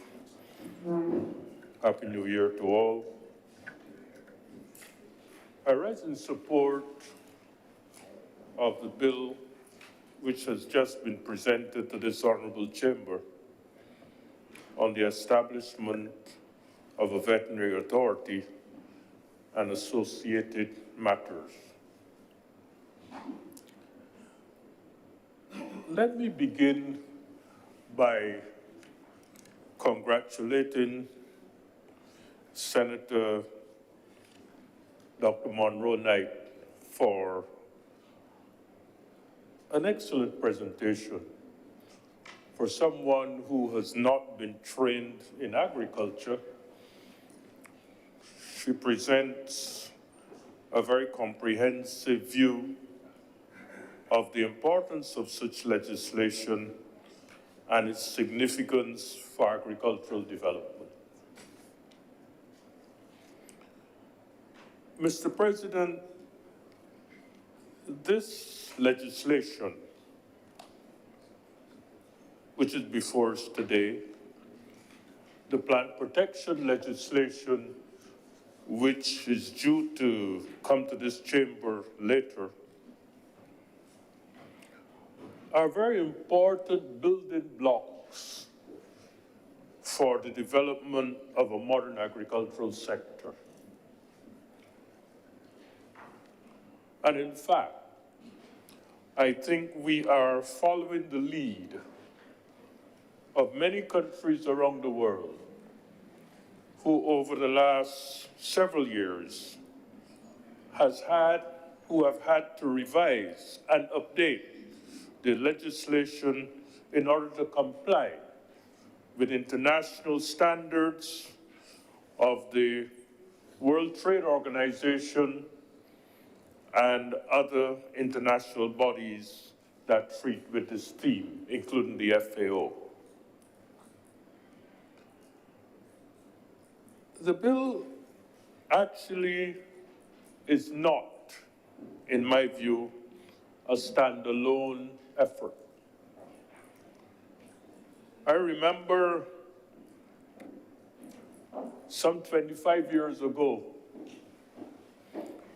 when there was a serious outbreak of mad cow disease in Europe that threatened the beef industry in the United Kingdom and in Europe, the Canadians did an extensive and complete review of their legislation dealing with the areas of agricultural health and food safety in order to position themselves as an effective country that sought to protect its population from the challenges of mad cow disease and other zoonotics that could affect their population. In fact, Mr. President, if I remember well, and I just made a little note here, they established the Canadian Food Inspection Agency, CFIA, to bring together veterinary, plant protection, and food safety aspects under one umbrella to ensure the safety of food supplies in that country and to facilitate trade. And so, as I mentioned earlier, this legislation today, the plant protection legislation that is coming to this chamber, and associated initiatives are fundamentally important to the development of a modern agricultural sector. And I would like to take the opportunity to congratulate the government and the Ministry of Agriculture, Food and Nutrition Security for the efforts that they are making to modernize the agricultural sector. To tell you a little personal story, Mr. President, in 1970, when I graduated from Cornell University with a PhD in plant pathology, I applied to the government of Barbados for a job. And I was informed by the then Minister of Agriculture, we never had a plant pathologist in Barbados. Why do we need one now? And so I was not offered a job. I subsequently went to Rome to work with the Food and Agriculture Organization of the United Nations. And as far as my career is concerned, the rest is history. But I say that to say that I am indeed satisfied and pleased to see that we are seeking to modernize the agricultural sector in this country. Because if we don't, Mr. President, the implications may be very serious for us. The inability to trade, the inability to comply with international standards, the inability to protect our population, the inability to protect our genetic resources, the inability to ensure that we are compliant with what is necessary for modern agricultural sector would be threatened if we do not take the steps that we're taking today, such as the legislation which is before us. And so I'm supportive of this, and I will be supportive of any legislation that seeks to improve our situation with respect to the agricultural sector. But, Mr. President, I have a couple of concerns.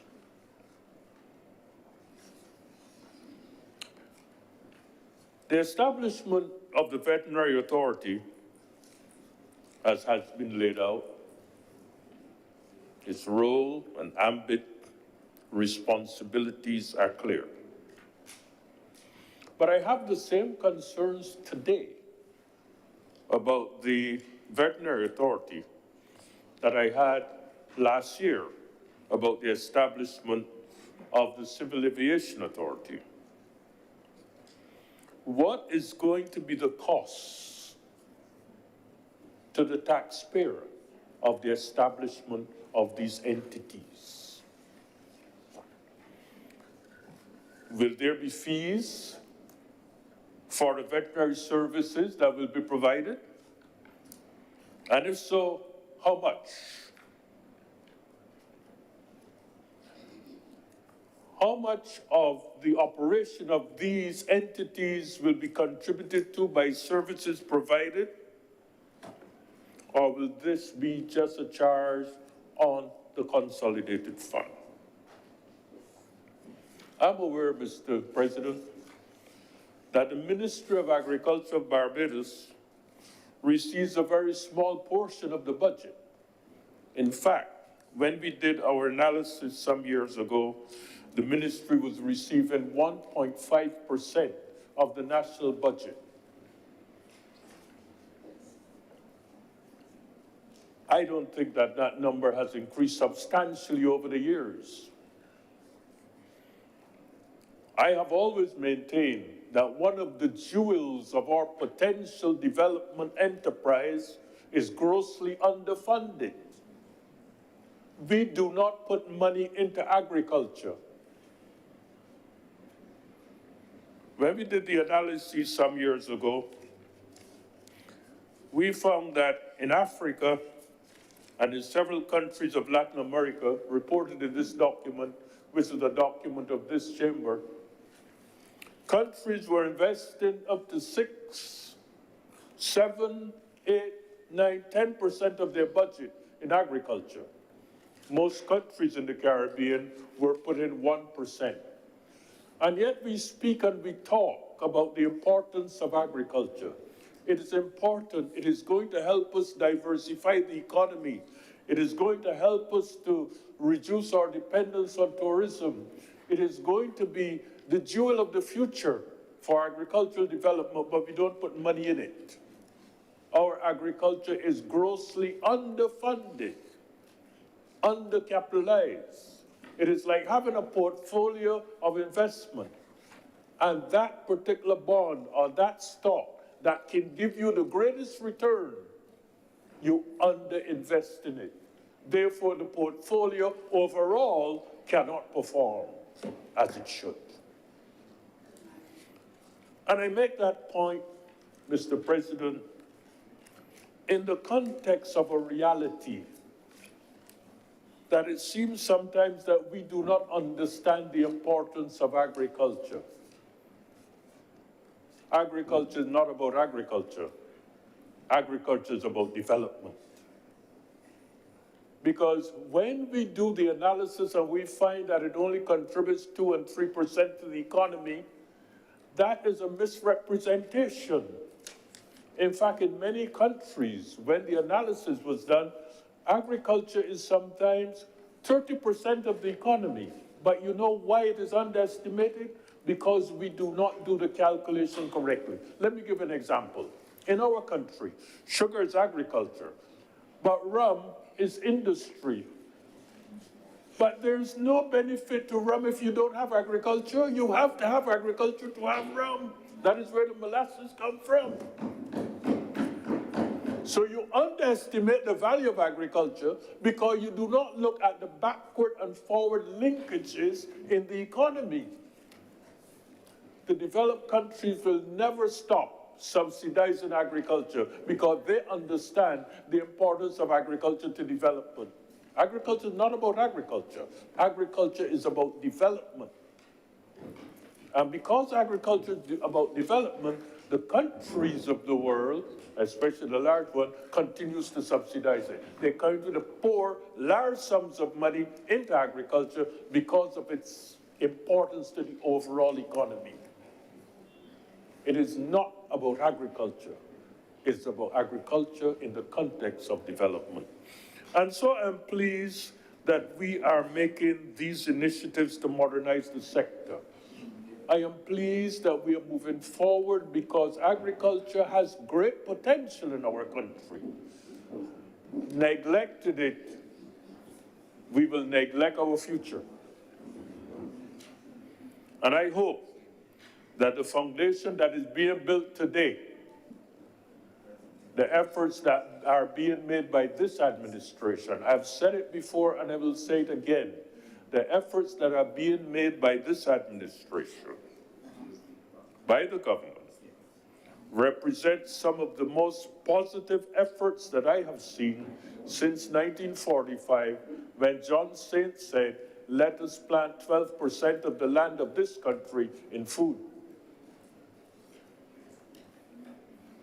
And I hope that these efforts can be sustained, but they will only be sustained if we involve the entire population in a movement to make agriculture and food security a most significant part of our economy. And if we put money into the sector, you cannot put 1% of your budget into agriculture and expect it to do great things for you. Let me, Mr. Chairman, make 2 other points before I close. In looking at the document on the Veterinary Authority, Section 9.1 says, the Veterinary Authority may enter into a contract for services with such members, with such number of veterinarians as may be necessary for the purposes of this Act. 9.2 says, pursuant to subsection 1, a contract for services shall be at such remuneration and on such terms and conditions as the minister thinks fit. When I read this, Mr. President, I had a concern. I find it difficult to understand that the remuneration and the terms and conditions of those employed will be subject to the conditions as established by the minister, except insofar that I assume that the minister will consult, will be advised by competent authorities, competent persons who are aware of the market for such services and who will in fact be informed by his senior technical staff as to what the conditions of service are in other jurisdictions for such qualified persons. So while the subsection says that the persons will be contracted at such remuneration and on such terms and conditions as the minister thinks fit. I think, Mr. President, that that statement should be modified as the minister thinks fit after appropriate consultation and having been informed about the conditions of service in other jurisdictions and in that discipline. The terms and conditions of a professional should not be based on what the minister thinks fit, but on the qualifications, the experience, and the demonstrated competence of the professional and the demand for his or her services in the marketplace.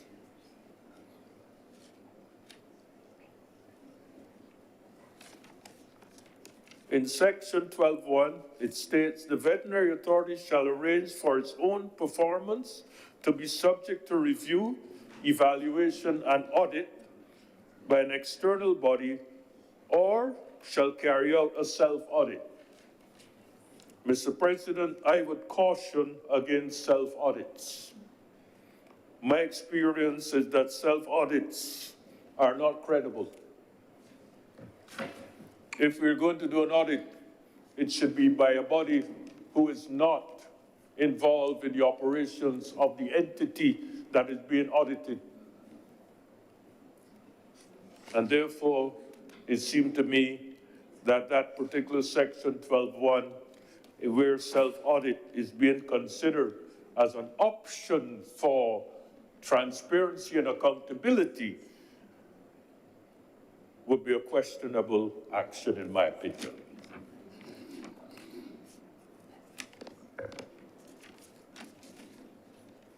It seems, Mr. Chairman,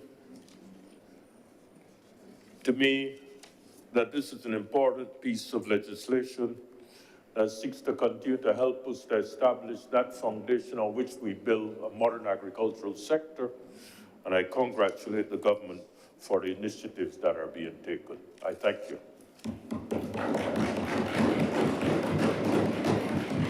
Thank you, Senator Dr. Raffet. Any other speakers?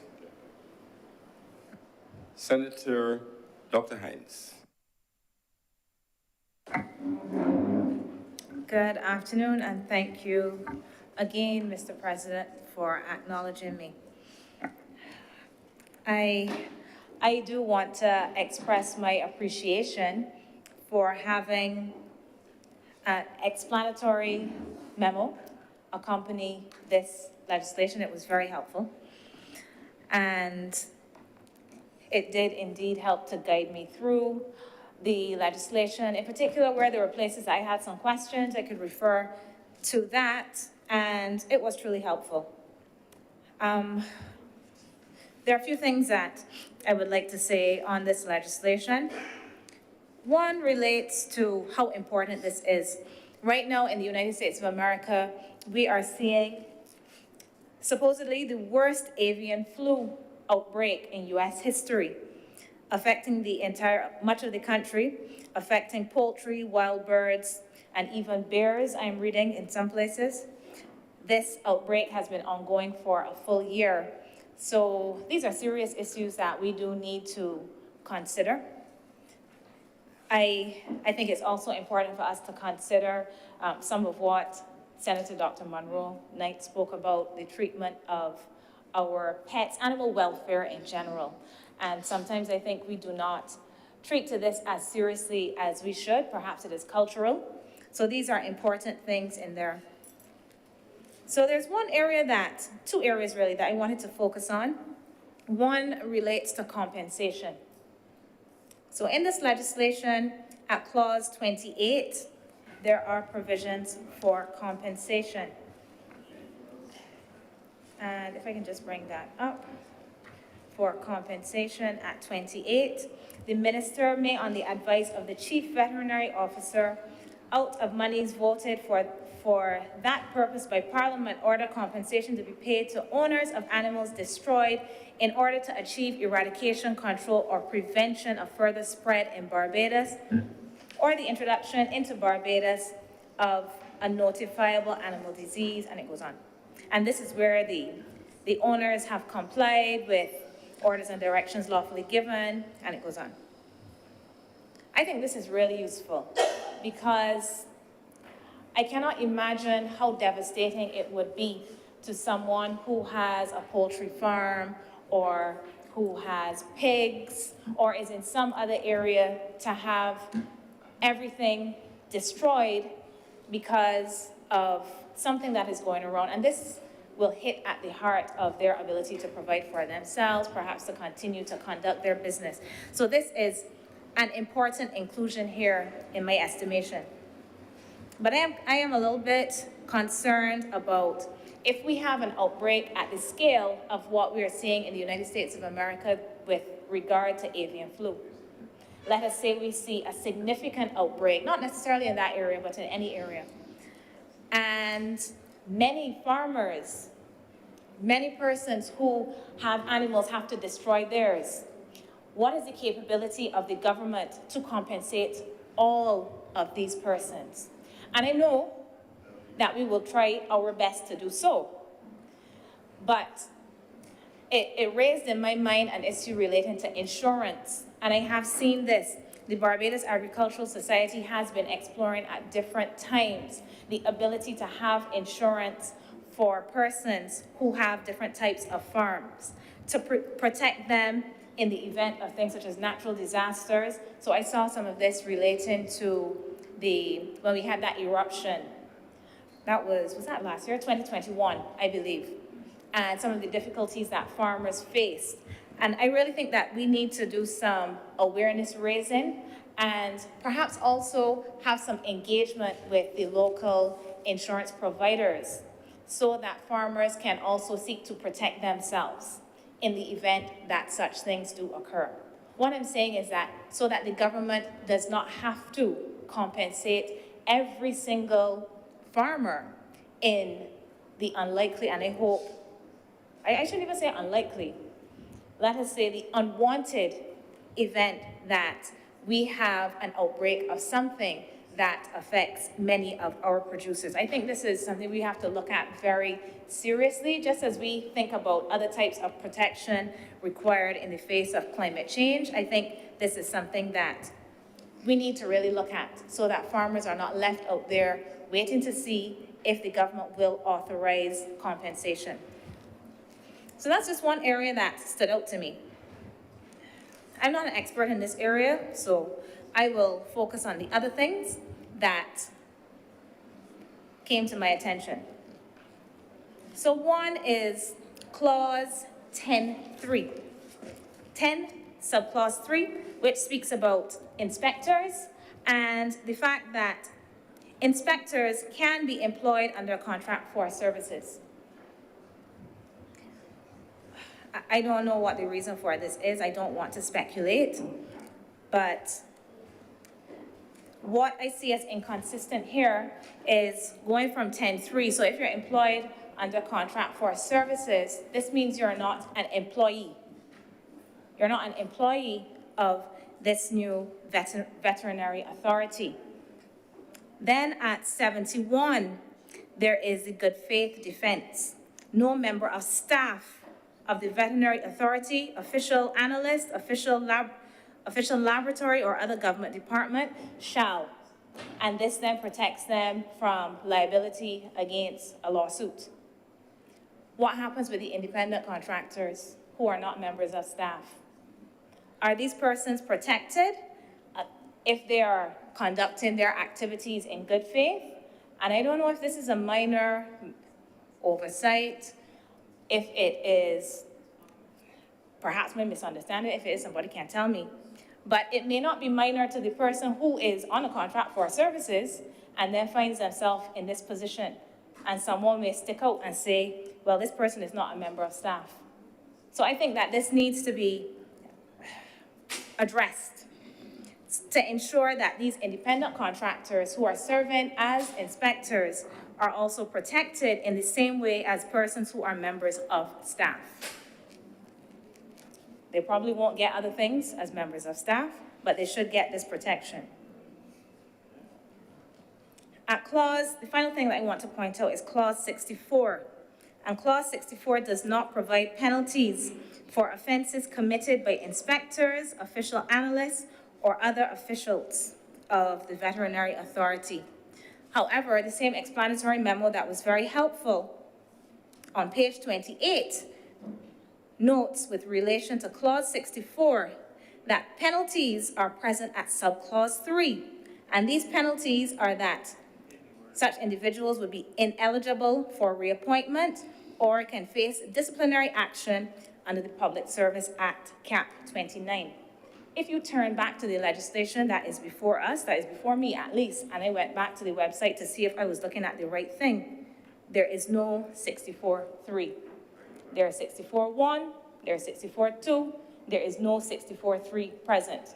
So this says to me that the intention was to have 64.3, but this bill does not have a 64.3. Therefore, the 3 needs to go in there somewhere, or there's no penalty in this legislation for any of these officials who are in breach of the legislation. Those are the few things that came to my attention, Mr. President. I'm obliged to you. Thank you very much, Senator Dr. Hines. Senator Ramaswamy.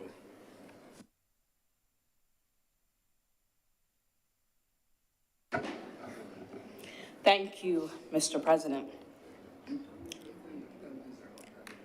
First, let me join with my colleagues and wish you all a happy new year. I hope that your Christmas was joyous and that you have come into this new year full of joy, peace, and good understandings. This bill, well, clearly agricultural in its nature, means more to me than just agriculture. While I currently sit under the Ministry of Agriculture, I cannot forget my beginnings in the course of my career. And my colleagues have spoken in full on how this will protect the animal health landscape of this country, as it closes the loopholes and updates the agricultural health food control system, bringing policies in line with the developed world, internationally helping us to complete our obligations as it relates to UNCTAD and the WTO. But more importantly for me, it brings us more in line with the aims and goals of our regional partners in CARICOM. Because in 2016, there was an aim at harmonizing the legislative changes as it relates to plant and animal health. The truth is, anyone who deals with international policy and international trade with reference to this region understands that sometimes when you hop from one country to another within the Caribbean, the legislative framework tends to look wonky. We love to say we made the same trip on the same ship, just stopped at different places, but our legislative growth sometimes has deviated. And so I'm happy to see that with the changes that we are making, we are staying true to that path that we declared with CARICOM to bring ourselves into harmonization. As I pointed out, this bill matters more to me. On one point, it matters to me first on the point of health and safety of Barbadians. After all, I am a Barbadian. And as Senator Dr. Monroe Knight spoke, I almost wanted to say to her, stop looking over my shoulder. As we happen to have similar career starts in terms of international trade, but we both understand that as Barbadians, the food that we eat is of seminal importance to us. And so this real move, as Senator Brathwaite would have stated, towards our food control system, giving us the capacity to test and certify locally produced animals and animal products as being disease and pollutant-free is critical. Not only for local products, but also for imported products. We as Barbadians tend to trust anything that comes in from overseas.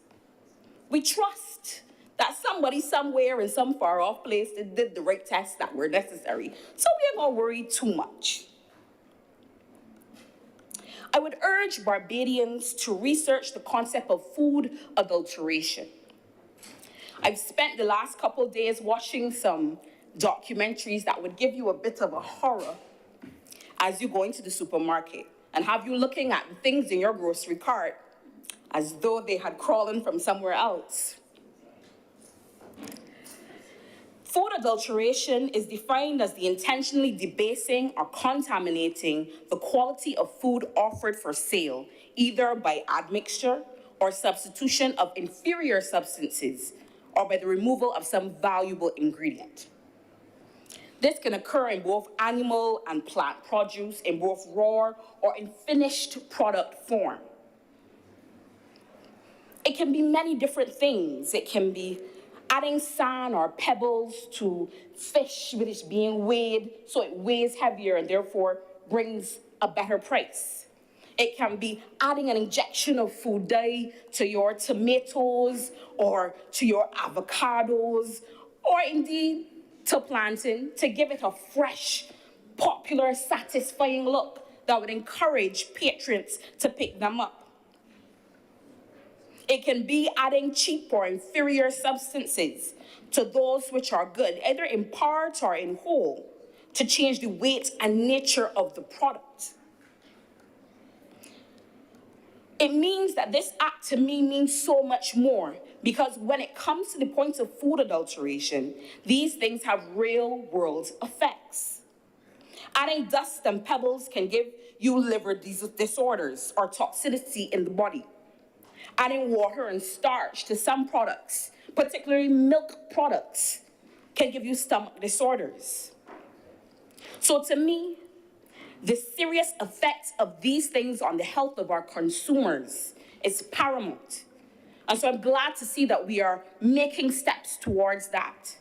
And so the need to be able to carry out consistent inspections, random testing, is not just limited to ensuring that we know of and can prevent or isolate and eradicate new and emerging diseases, but rather goes further. And while disease surveillance, to which my colleagues in the Ministry of Agriculture tell me is of paramount importance, I am also happy that we will be testing the products, because oftentimes we think about testing something in its growth, in its raising, but after it has been killed. The post-mortem factors are important as we consume animal products in this country. But as I indicated, I am, by academics, an international trade policy specialist, and therefore, the wider economic value of this bill is important to me, the trade value, more specifically, that of agricultural products. You see, it matters to me as the most significant and effective barrier to trade in our current global trading system that has been deployed by the first world has been that of non-tariff barriers to trade. And that is in my opinion, but also in the opinion of many learned trade policy specialists. Now, some would be quick to say, Bajans have always been able to trade. Some have always been able to get their products out into the international market, and the bilateral and regional and international trade agreements we sign should solve the problem. But the truth of the matter is that has never solved the whole of the problem. It is never the full truth of the matter. Globally, we see the reduction of high tariffs that are deployed in unfair and unreasonable manners, and we're happy to see it. However, in the case of protectionism, they've been replaced by non-tariff measures. Now, let me explain what that means for those listening at home. They are defined by UNCTAD as policy measures other than tariffs that can potentially have economic effect on international trade in goods. These can be many things: import bans, rules of origin, packaging and labeling, sanitary and phytosanitary measures. This is part of why the legislative changes are so critical. If you can't meet the standards imposed internationally, you just can't get through. And that is the reality, which means we will continue to have cases of gluts for some products on our local market, for those products in which we have an excess, which some may argue are few and far between. It means that our farmers who don't meet international products can't find home for their products outside of Barbados. This means we cannot develop our export markets for fish or fowl or lamb or any other product we can raise. And as I mentioned, I know there are those who will mention that we already import so much. We can't possibly satisfy the local market at times for chicken wings or for lamb in some cases. And hence we are forced to import.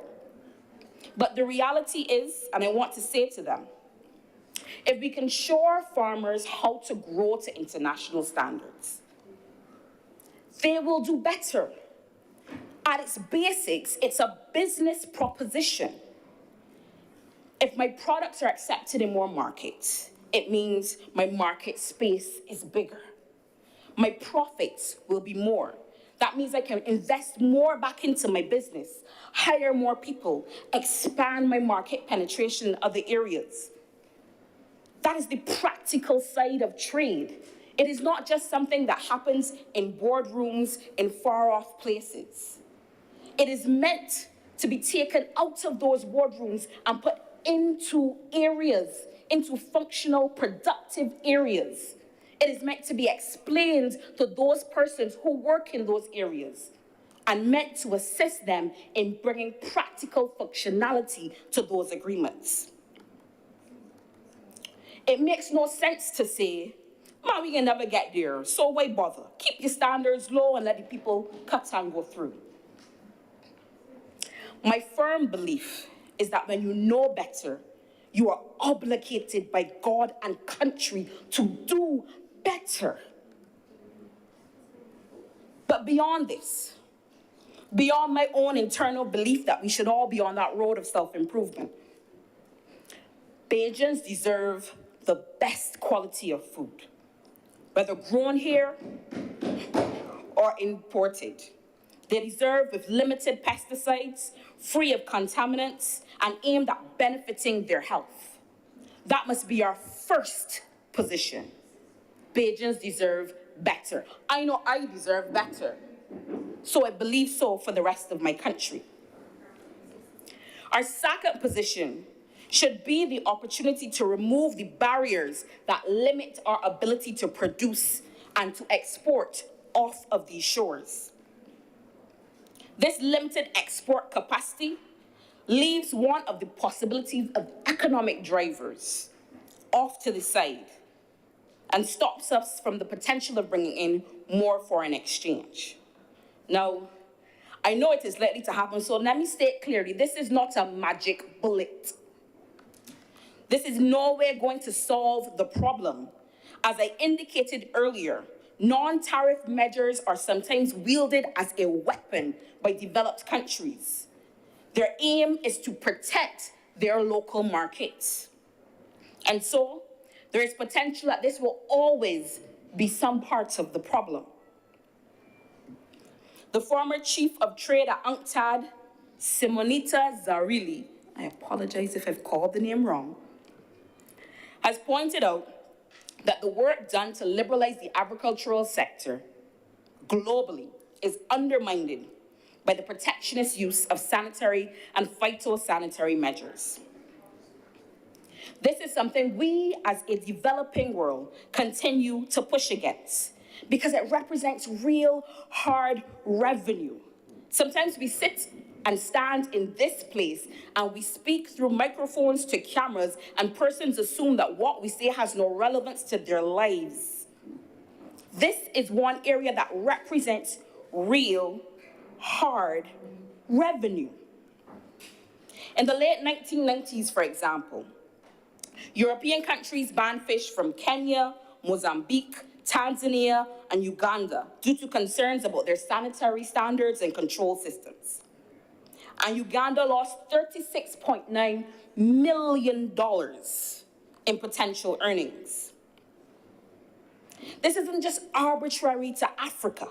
We in the Caribbean export $350 million US in fish and seafood products. I'll say it again, $350 million US. This is not an arbitrary conversation.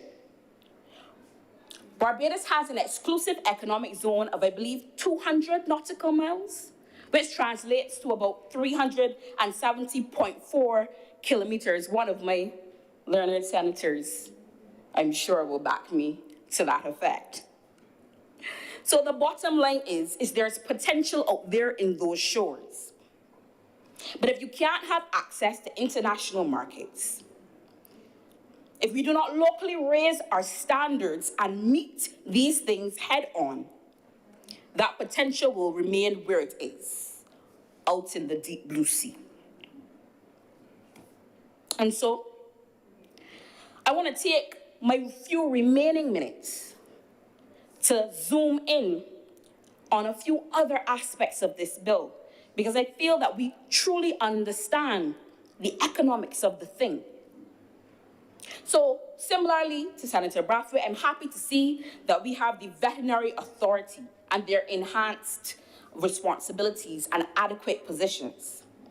It is my hope that the organization will be properly staffed so as they're able to meet adequate coverage of this wide list of responsibilities, because they are necessary. As I indicated, I'm glad we will moving forward with the testing, but we will also be limiting the importation of medical products. I find that there are cases in which we import medical products which some of us know to be banned on the international market, because we say, oh man, a little bit can kill. It can, and it does, and it needs to stop. Additionally, similar to the good Senator Monroe Knight, I'm glad to see that animal lovers have a place in this bill. They have something that they can hold on to. Similar to a previous position I know she held, I am not a fan of dogs or any other animal that has the potential to bite me. However, I do believe that they are deserving of protection. They are deserving of care. If you stand and say that I am going to be an animal owner, you have a responsibility. And I'm glad that this puts down clear your responsibility. And the truth is, I am a tad upset that we need to put it down, but I understand that we need to be clear. As recent events have shown, some people do not quite understand that you should not torture, beat, injure, mutilate, neglect, or treat with cruelty any animal, be it a working animal or a leisurely animal, be it a house cat or an outside dog. We need to treat them. It would have to be outside dog, but anyhow.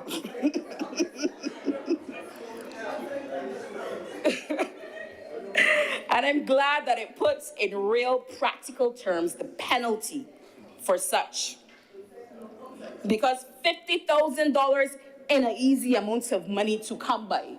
So if you know that the dog and you are not getting along, please take Fido somewhere where Fido can get proper care and attention. Or face 2 years imprisonment or both. But one of the things I want to say I'm glad about is that what is called here are real and practical. They aren't fanciful things. They aren't things based in relationships and cultures external to our own. They're basic. Feed Fido what is sufficient and suitable for Fido, which is not chocolate or the Conkers or whatever it is that you eat. Make sure there is sufficient and clean water. proper shelter and housing. I myself saw some animals who were left outside to brave the ash, as the owner thought to themselves, man, that's a dog, he can work itself out. I didn't know they thought the dog somehow had windshield wipers to keep the ash out of their eye. But that is the reality of the situation, and therefore, we have had to put down in practical writing, unsuitable weather conditions mean you should bring the dog inside, or at least provide something that the dog could be sheltered. Let us be real. Humane treatment and handling. I want Barbados to take serious note of this. We declare ourselves a caring people. We shout it to the world. We sing songs about it. We wave it like a flag among others. But we must understand the duty of care, and we must ensure that we are in keeping with such. Mr. President, I am in complete agreement with many of the measures of this bill. But finally, I want to underline that this makes no sense without real support. What do I mean by that? As I indicated earlier, one of the major criticisms I have always held about international agreements or legal changes is the translation of that information to the communities most affected by it. And hence, I want to implore for an educational plan to be put in place that speaks to farmers about the requirements of this bill and the benefits of health to Barbadians. Further, Barbadians should be educated. They should know what to look for when they go shopping. They should know how to pick up what has been, if possible, how to pick up what has been grown correctly and what will endanger their health. In some cases, I am told it is possible to tell. And for those Barbadians who would have created kitchen gardens and then small farms, even they, sir, need to be educated about these requirements, because many have created little side businesses from having these small farms at home. I'm told the popular thing is everybody's going into eggs these days. And therefore, the chickens deserve proper treatment, sir. Further, I want to implore that a joint project be considered between Export Barbados, the Ministry of Agriculture, and the Ministry of International Affairs and Trade, aimed at explaining trade agreements and potential markets. Assisting with what the requirements are to be able to explain and translate how those requirements can be implemented, and then assisting in market penetration and finding markets for those persons. I understand that separately these agencies go about this work, but here is an opportunity to work together to be able to lift Barbadians and assist them, those farmers, in making sure that we get these standards implemented. Further, I want to make another plea for FIDO. I want Barbadians to, when they see cases of animal treatment, ill treatment, report it. But I also want to point out that educational campaigns are necessary for persons to know who they need to report to, how that report needs to be made, if they should be trying to gather evidence in a safe or possible manner, and then who do they follow up with to ensure that something has been done about the matter. So in conclusion, I am happy, I am reasonably contented, and I await further work on our animal health and food system. And with those few words, sir, I am obliged. Thank you very much, Senator Robert Ford. If no other speakers, I'll invite Senator Monroe Knight, Dr. Monroe Knight, to close. Thank you, Mr. President. Let me thank all of the honourable senators that have contributed to this discussion. I want to thank Senator Dr. Charleston Brathwaite for his indication to us that certainly he is seeing in the context of this government the most progressive movement in the context of agriculture. I think that this identifies that the government is making significant investment and that as a country, we will be able, as we continue that trajectory, to be able to reap the fruits of that investment in relation to agriculture. I note, however, Senator Dr. Johnson Braffett's concern in relation to the cost. He asked, what is the cost of the establishment of the veterinary authority, and also as well raised questions in relation to the level of investment in agriculture generally.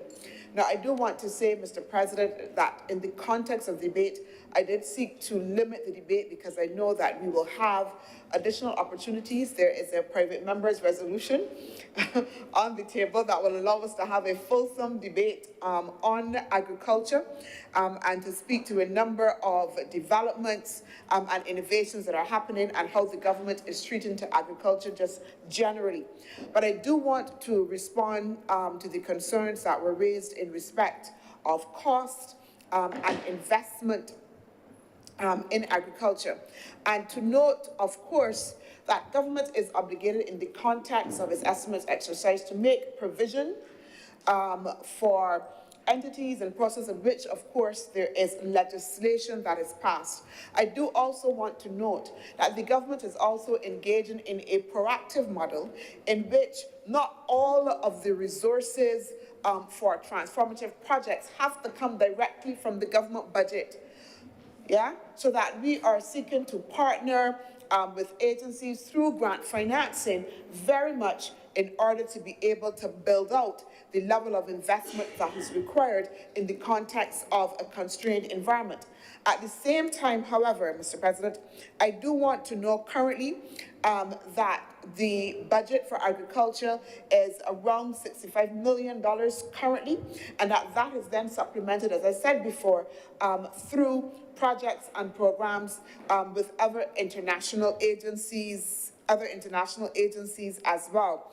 I also want to note, as well as been indicated by the Ministry of Agriculture, that there is intended to be further investment up to $15 million in water reservoirs, and that the entire project will take approximately $100 million. And again, that this investment is being supplemented not only by government resources as well, but by partnerships with international agencies, certainly such as the FAO and others, so that we are seeking to ensure that adequate resources, yes, from the government budget, but also as well to make sure that we have the partnership that is necessary in order to be able to deliver on this.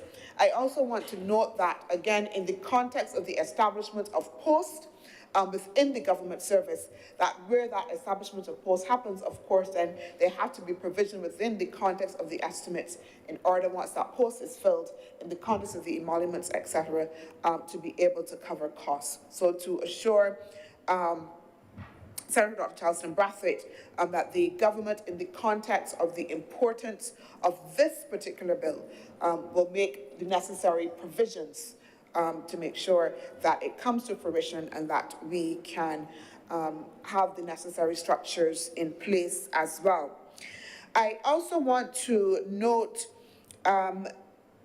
the discussion in relation to Senator Dr. Charleston Brathwaite's concern that the minister may arbitrarily apply cost to persons that they may contract. And I want to indicate that I believe that the word used was may. In that context, that the minister can be able, it's not shall, it didn't say shall, which is definitive. It said that within the context of the work of the veterinary authority, the minister may determine the extent to which it will be able to apply fees and make that determination. But I also want to say then as well, it is also about the service provider deciding whether or not, based on what the government offers or doesn't offer, whether or not they will agree. Yeah? so that this does not necessarily say that they will only be takers. It says that the government, or through the minister, will indicate what it is that shall be applied, and then they will have to determine the extent to which they will accept. But I also want to say, and this goes to a point again that was raised by Senator Dr. Christina Hines, to point out that this legislation is actually modeled on CARICOM draft legislation. It was actually tested through FAO to meet international standards, and therefore the clauses that are applied, again, are applied based on that draft model legislation that is applied across CARICOM for all of the member states. I also want to identify as well that this particular piece of legislation was subject to extensive consultation over, I think it was a period of about a year and a half, with extensive stakeholders that would have made input in the context of the development of the legislation and its clauses as well. To the point of the need for greater awareness raising that was raised again by Senator Dr. Christina Hines in the context of things like disaster management and building greater awareness. I do want to note again that that is also part of what the government is intended to do. And again, the point was made, I believe, again by Senator Charleston Brathwaite, that this piece of legislation does not stand alone. And we have to make sure that in the context of looking at it, that we keep that in mind. Remember, I had said, Mr. President, in my presentation, that this attempts to address gaps that existed in other pieces of legislation as well. So it sells provide that overarching framework, but that there are other pieces of legislation, and that we also then need to develop the regulatory framework, which will then allow us to be able to drill down as well. And that is important in the context, so that yes, there may be some things that are not specifically fleshed out, but that again will be done within the regulatory framework as well. And also to the notion of raising awareness, and I come to a point, tag on to the point that was also made by Senator Roberts-Odell in terms of a joint project to be able to explain trade rules and open markets, to identify again that there is, under the context of Caribbean export, already a project that does that in the context of the European Development Funding Framework under the 11th EDF that provides funding for Caribbean export to be able to build capacity in the context of SMEs, players in the agriculture sector, and to be able to support them in finding markets. And I do know that in the context of that Caribbean export project, that there have been a number of visits overseas, so that again, small manufacturers, persons involved in the agricultural sector can be able to see international standards at play in other territories as well. I'm also aware that in the context of Caribbean export as well, there are plans to establish a life sciences project, again, which will integrate the agriculture and manufacturing, and also as well ensure that there is awareness of the necessary standards, and as well the opportunities for the export market as well. Mr. President, I want to address the concern that was raised in relation to, I believe, again, it was clause 10.3, if I am correct, and which related to the appointment of inspectors that was raised.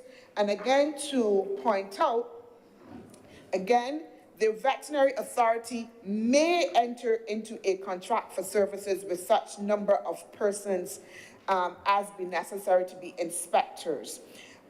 It indicates that the veterinary authority can have, yes, staff within that context, because it does say at 10.2, the post of inspector shall be established in accordance with the Public Service Act, Cap 29, and then 3 says, notwithstanding subsection 2. So there is staff, but then it provides for the facility that if necessary, the veterinary authority may enter into a contract for service. So there's no contemplation that the veterinary authority will only function on the basis of contract for services, and that there will not be staff. It clearly establishes that the post of inspector will be established within the Public Service Act, and that the authority may enter.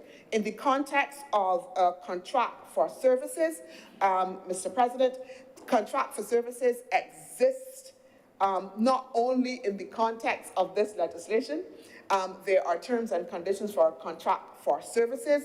They're not contracted staff, and therefore, if you are a contractor, you will then be able to determine whether or not you will accept the terms of service that is applicable to you in the context of that contract for services.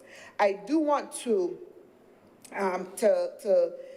indicate as well is that we do have, in the context of subparagraph 4 on here, where a person who is appointed as an inspector in accordance with subsection 2, any actual, reasonable, or perceived interest, but it goes on to say that you know that we will be able to recruit persons in the context of impartiality, integrity, objectivity, independence of an inspector, and that where at 5, where a person who is employed as an inspector under a contract for service has any actual or reasonable perceived interest in a matter, then that person must be able to communicate those.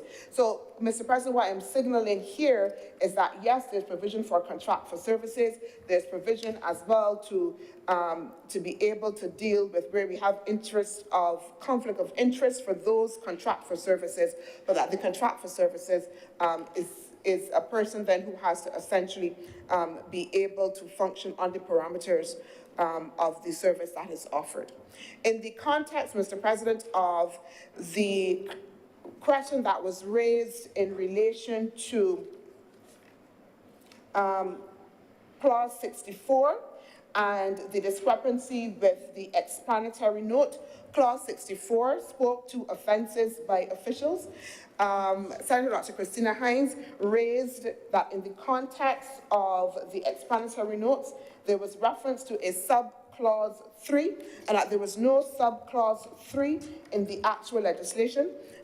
We note that that is indeed so, but we have checked with the Attorney General's office, and what they have indicated is that actually the explanatory note is incorrect. There's not intended to be a subclause 3. It would have been that the explanatory notes, Mr. President, would have been developed because there were a number of various versions of this particular act based on the consultative process, but that the act itself is correct and that the error is actually within the explanatory notes itself. Mr. President, I believe that the general thrust of the debate suggests that there is overall agreement with the intent of this act, the intent to provide that comprehensive framework for the protection of animal health and veterinary public health, and the understanding that we do need to be able, again, to reach international standards, to be able to open markets that will benefit this country, but also as well benefit its citizens at a very real level for those who are involved in agricultural production, Mr. President. I think that there is agreement that the bill as it stands offers now a critical framework for the protection of animal welfare across the board, and that we now have clarity as to what those standards should be in the context of the protection of those of animals and the standards for their welfare. Mr. President, with those words again, I do beg that this Animal Health and Veterinary Public Health Bill be read a second time. The question is that this bill be read a second time. Honourable senators in favour, please say aye. Aye. Those against, please say no. Methinks the ayes have it. Mr. President, I beg that you now leave this chamber so that that chamber can be dissolved into committee for further consideration of this bill. The question is that I do not leave the chair, and the Honorable Senate resolve itself in the committee for further consideration of this bill. Honorable Senators in favor, please say aye. Those against, please say no. Methinks the ayes have it.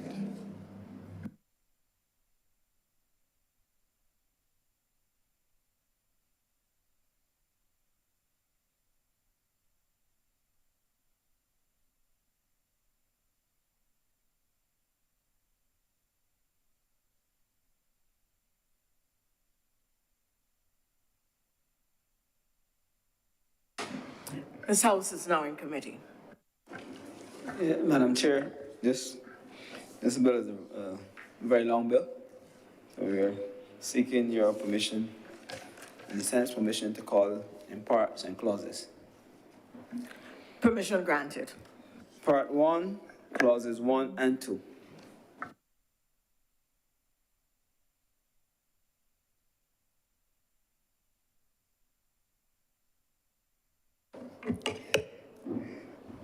Clause 1 and 2, stand part. Part 1, clause 1. Part 1, clause 1, do stand part. Part 1, clause 1 and 2, do stand part. Yes, thank you, Honourable Senator. We are doing this in part. So the question is that part 1, clauses 1 and 2 do now stand part. Will all those honourable senators in favour please say aye? Aye. Those against, please say no. The ayes have it. Part 2, clauses 3 through 12, sorry. Madam Chair, I beg that part 2, clauses 3 to 12, stand part. The question is that part 2, clauses 3 through 12 do now stand part. All honourable members in favour, please say aye. Okay.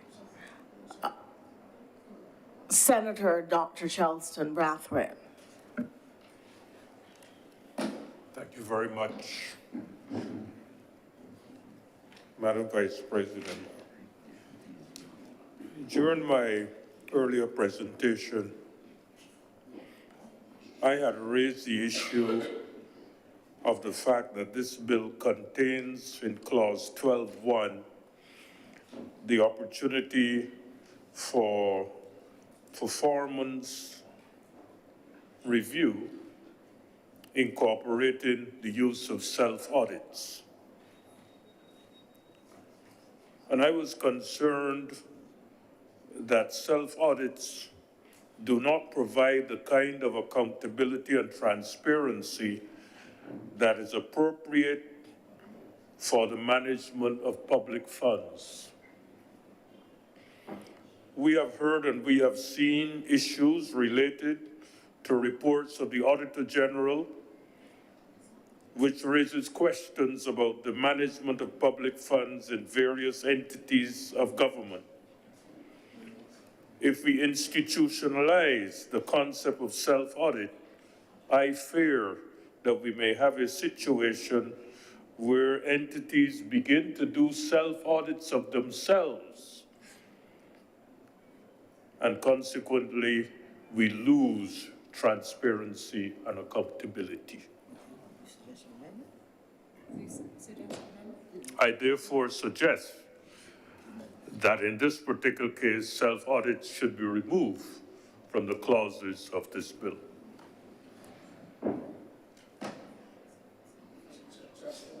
Senator Dr. Monroe Knight. Thank you, Madam Chair.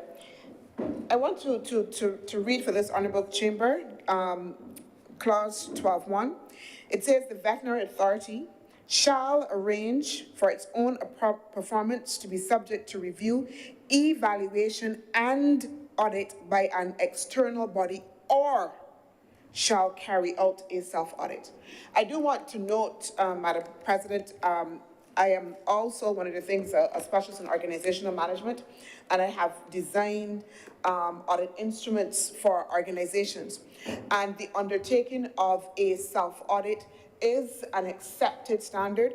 It does not mean that you determine the parameters of the audit, but that there are parameters that are set and you can apply an objective self-audit. But I want to note that in this circumstance, it specifically says, or. It says that it shall subject itself to review, evaluation, and audit by an external body, or shall carry out a self-audit. So it does not, Mr. President, say that the only mechanism that will be used for audit is the self-audit. Yeah, it recognizes that it will have to be able to subject itself to an external body, but that in instances you will have a self-audit. But again, I want to indicate that in the context of an international standard and practice, a self-audit does not mean that an individual sits down in a room and give themselves, you know, all of the ticks and everybody says yes, but that there is an instrument that is developed, that you have the parameters that are set that you have to be able to look at, but that also must be justified objectively as well. So the self-audit does not necessarily mean that it is an individual perception of the organization itself. And in many instances, Madam President, when you undertake self-audits in the context of organizations, those are still subject to scrutiny by others and other bodies that will then as well attest to the extent to which that audit is true. I should like to thank the Honourable Senator for her exposition on governance practice, as well as her explanation of the legislation. And as I anticipated, Senator Dr. Brathwaite would wish to speak further, and indeed he has the floor.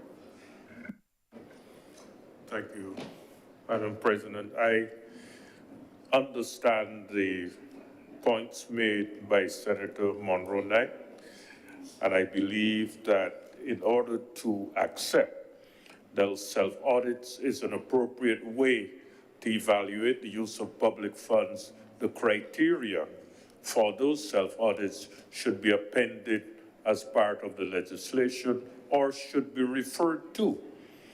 A self-audit shall be carried out in accordance with appropriate criteria, appropriate measures.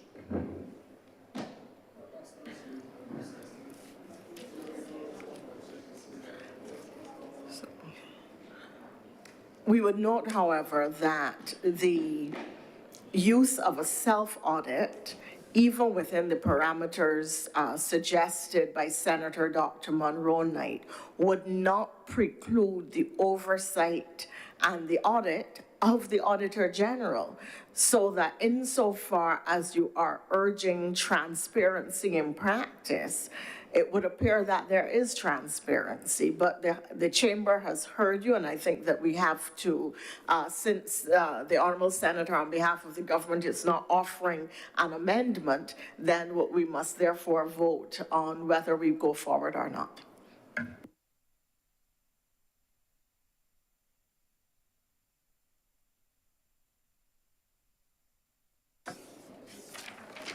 We were on.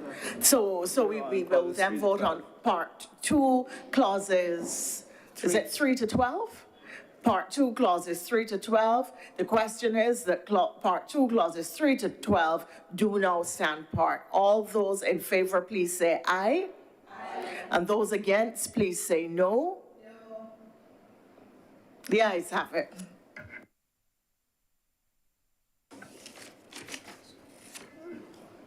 Madam Chair, we just need to go back to clause 1. There's an amendment that has to be made, changing the year from 22 to 23 in terms of the short title.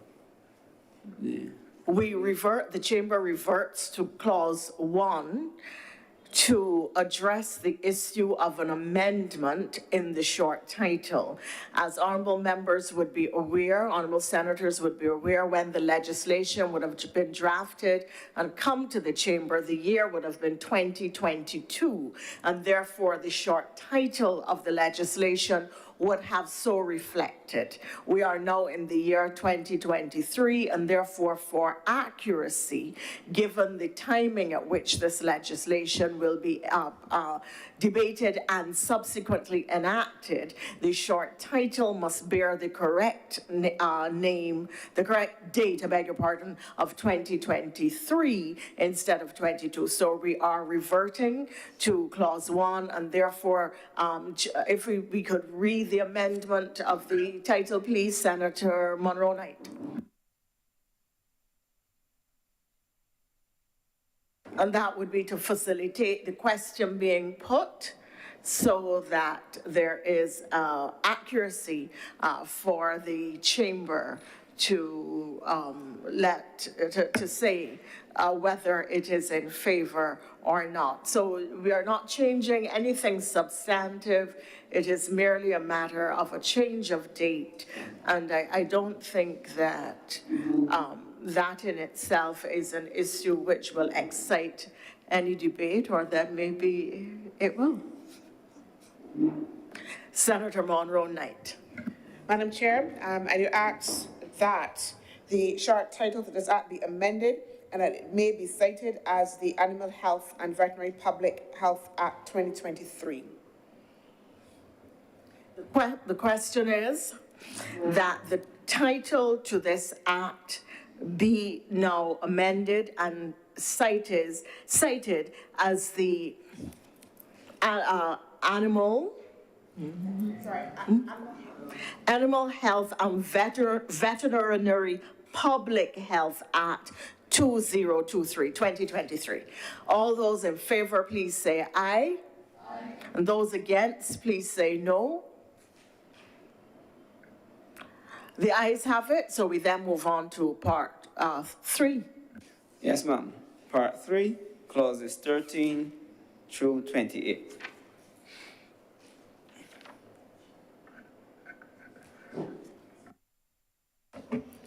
Madam President, I do ask that part 3, clauses 13 to 28 stand part.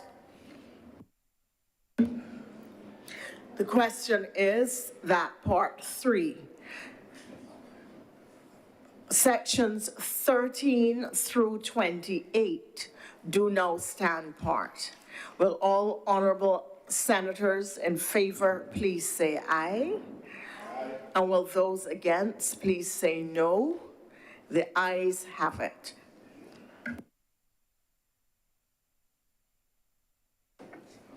Part 4, clauses 29 through 32. Madam President, I beg that part 4, clauses 29 to 32 stand part. The question is that part 4, sections 29 through 32 do now stand part. All honorable senators in favor, please say aye. Aye. And those against, please say no. The ayes have it. Madam Chairman, part 5, clauses 33 to 35. Madam Chair, I beg that part 5, clauses 33 to 35 stand part. The question is that part 5, clauses 33 to 35 do now stand part. Will all those in favor please say aye? Aye. And those against, please say no. The ayes have it. Part 6, clauses 36 through 51. Madam Chair, I beg that part 6, clauses 36 to 51 stand part. The question is that part 6, sections 36 to 51 do now, clause 36 to 51 do now stand part. Will all those in favor please say aye? Aye. And those against, please say no. The ayes have it. Part 7, clauses 52 to 54. Madam Chair, I beg that Part 7, clauses 52 to 54, stand part. Question is that Part 7, clauses 52 to 54 do now stand part. Will all honourable senators in favour please say aye? Those against, please say no. The ayes have it. Part 8, clause 55. Madam Chair, Part 8, clause 55, stand part. The question is that Part 8, Clause 55 do now stand part. Will honourable members in favour kindly say aye? Aye. Those against, please say no. The ayes have it. Part 9, clauses 56 through 62. Madam Chair, I beg that Part 9, clauses 56 to 62, stand part. The question is that Part 9, Clauses 56 through 62 do now stand part. Will all honourable members in favour please say aye? Aye. And those against, please say no. The ayes have it. Part 10, clauses 63 through 74. Madam Chair, I beg that Part 10, clauses 63 to 74 do now stand part. The question is that... Thank you, Madam Chair. I would like to suggest an amendment to Clause 71. And this speaks to, as I mentioned, the good faith defense, which is the reason that I spoke about contractors, contracted workers. So to include, I would like to suggest. Honourable that, Senator, yeah. may I suggest, please, that you start by reading the section in, Sure. as it is, and then saying specifically what it is you would want changed for the clarity of and the public. Thank you. Thank you as well. The clause states, no member of staff of the veterinary authority, this is 71, official analyst, official laboratory, or other government department shall be liable to suit or to prosecution in respect of anything done in good faith in the performance of official functions under this act. I would like to suggest the inclusion of contracted inspectors. Yes, so no member of staff of the veterinary authority, contracted inspector, official analyst, official, and the clause goes on.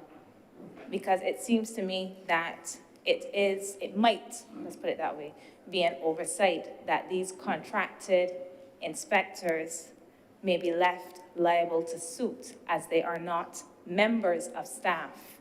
If I understand what a contracted person is, and as Senator Dr. Monroe Knight made it very clear in explaining what a contract for services is, this person or these persons would not be members of staff. Thank you.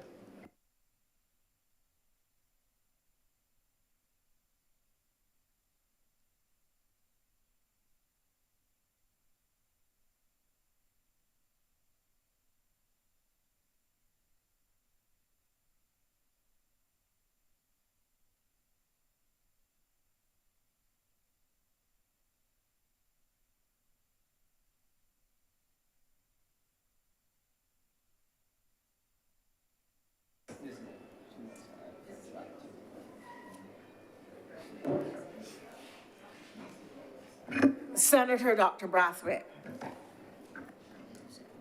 Madam Chair, I would like to second the amendment which was presented by Senator Christina Hines. Thank you, Senator Brathwaite.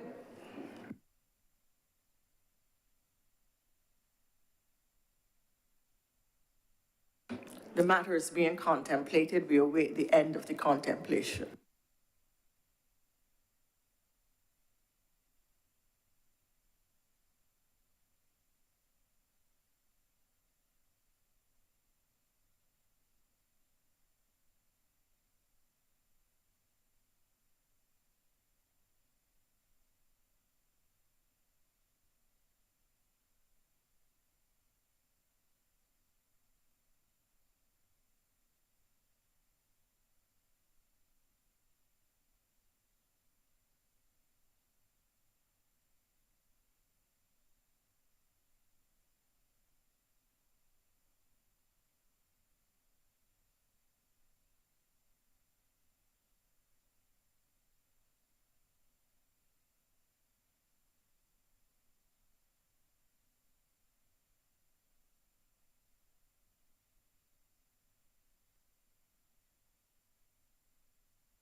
Madam Chair, if I Senator Dr. Monroe Knight. Thank you, Madam Chair. I note the indication and the suggested amendment by Senator Dr. Christina Hines, and we will take note of that amendment. But the position is, as again has been advised, is that in the context of a contract for services, it's a contractual issue. And in the context, a contractor for service may, within the context of their contract itself, doesn't have to be in law, ask that particular employer to indemnify them, right? And that can be written into the actual contract and doesn't necessarily have to be written into law. I also, as well as I said before in the context of this, that we're doing the legislation, but that this is then subject, again, to the regulations then that have to then back up the legislation as well, Madam President. Sorry, Madam Chair. Thank you.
Honourable Senators, in view of the public is not, they're very much with us, as you know.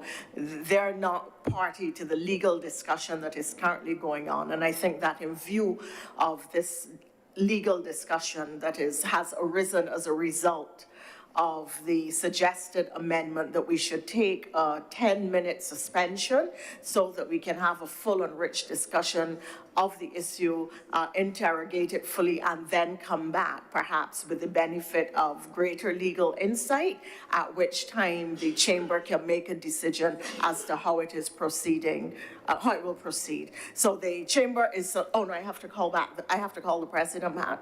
Please, if the clerk can guide, do I have to call the president back in, or can I break? I have to call the president. Summon the president, please.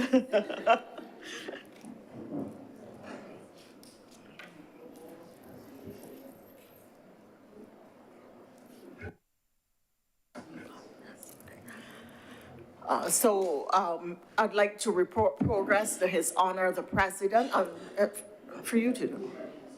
Oh, yes. I will just put the question. Yeah, okay. Minister.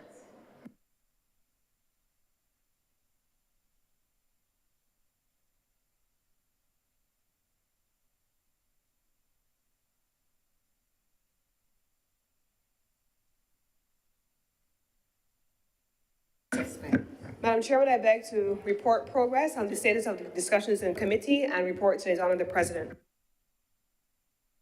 And ask for leave to sit again.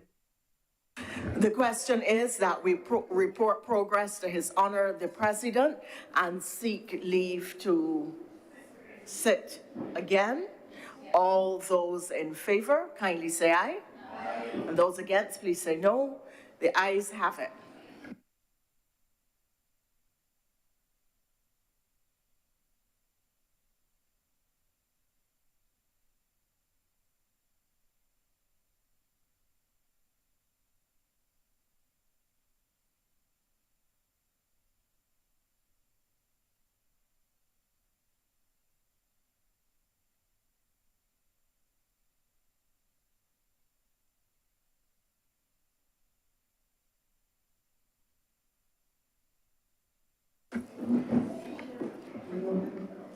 The chairman has reported progress and asked for leave to sit again.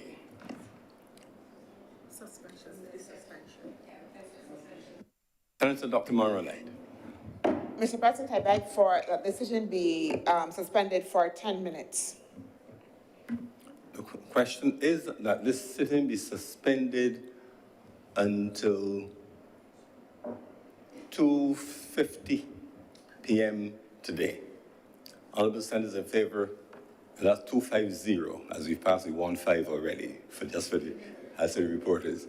Honorable senators in favor, please say aye. Aye. Those against, please say no. The things the ayes have it. The sitting is suspended until 2:50 p.m. today.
This sitting is resumed.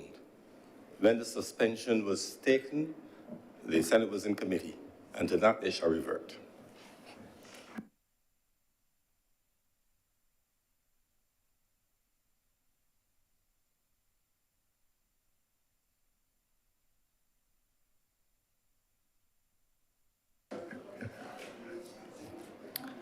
The Senate is now in committee. Honorable senators will recall that a 10-minute suspension of proceedings were taken so that there could have been an extensive discussion among the very bright legal minds all around the Senate chamber on this issue of whether there should be the amendment proposed by Senator Dr. Christina Hines. I believe that there has been extensive discussion now, and that Senator Dr. Monroe Knight will inform the chamber of the position of the government. Thank you very much, Madam Chair. And as you said, I want to thank all of those that within the 10 minutes of the suspension had the discussion. We are here to do the public's business and to make sure that we enact legislation in the context of ensuring that we protect the public as much as possible. In the context of this particular discussion, Madam Chair, as I said before, the government takes note of the suggestion for the amendment, and we are assured from the discussion that there is necessarily no specific legal determination on the extent to which there is an obligation to indicate that contract for services professionals also needs to be indemnified, specifically stated within the legislation. And therefore, Madam Chair, I'm asking that we revert to put the matter to a vote at this time. Thank you, Senator. Implicit in that is that the public retains the right to sue the government on any matter if they so wish, and that contractees or contractors of the government can negotiate if they think they need to have an indemnification for work done as contracted by government. With that, we revert then to the question at the time that was before the chamber, which was that part 10, clauses 63 to 74 do now stand part. No? We pause.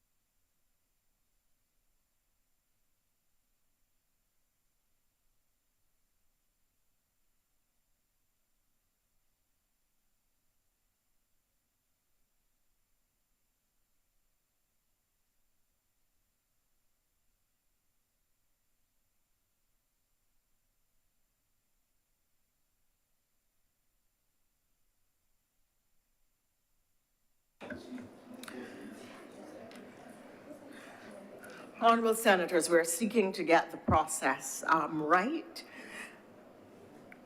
At the time of breaking, the discussion was excited by a proposed amendment of Senator Dr. Hines. I am therefore going to ask the chamber to vote specifically on the matter of the amendment of clause 71 as proposed by Dr. Hines. So the question would be that clause 71 as proposed to be amended do now stand part. Those in favor of the, we pause again.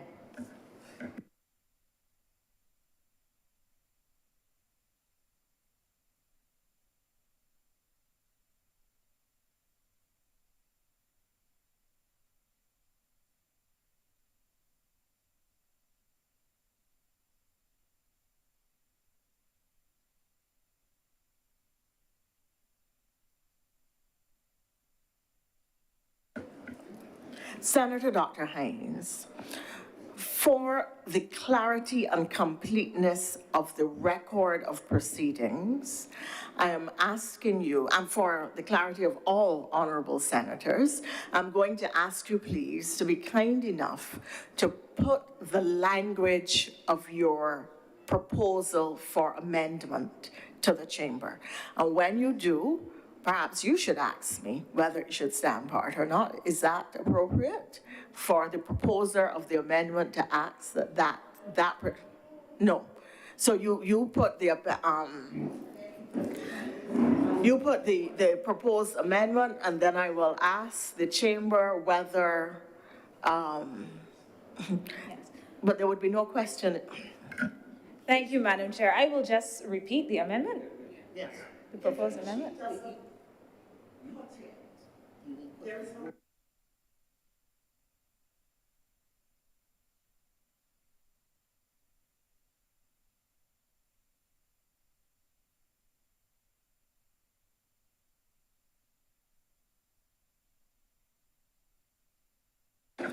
We are seeking technical guidance for clarity. Yes, that is my. Madam Chair, I am proposing that Clause 71 be amended as follows. No member of staff of the Veterinary Authority, contracted inspector, official analyst, official laboratory, or other government department shall be liable to suit or to prosecution in respect of anything done in good faith in the performance of official functions under this act. Thank you very much, Senator Dr. Hines. So the question is that Clause 71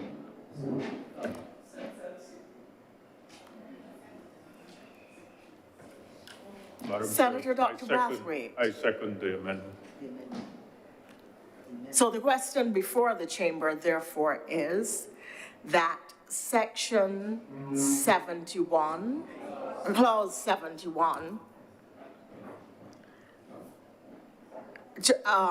be amended as proposed by Senator Dr. Hines and seconded by Senator Dr. Brathwaite, that this amendment, Clause 71, as proposed to be amended, do now stand part. And those in favor, please say aye. Those in favor of the amendment to Clause 71, please say aye. And those against the amendment will say no. So those in favor of the amendment, and we have two people in favor at least. Aye. Those against? No. The noes have it.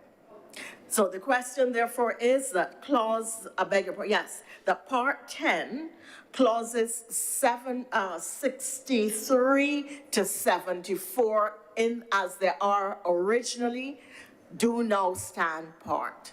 Will all those in favor please say aye? Aye. And those against, please say no.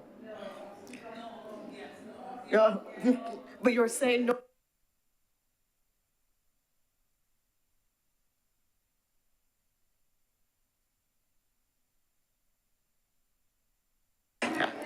I think we're not, turn left, right? And that's where we are at the moment. So, Madam Chair, we are clause, part 11, clauses 75 to 83.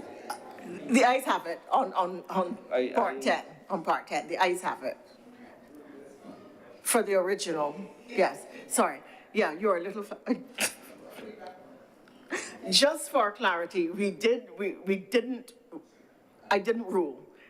The ayes have it on the original, on the original language of Part 10, Clause 63 to 74. And with that, we can then move to Part 11.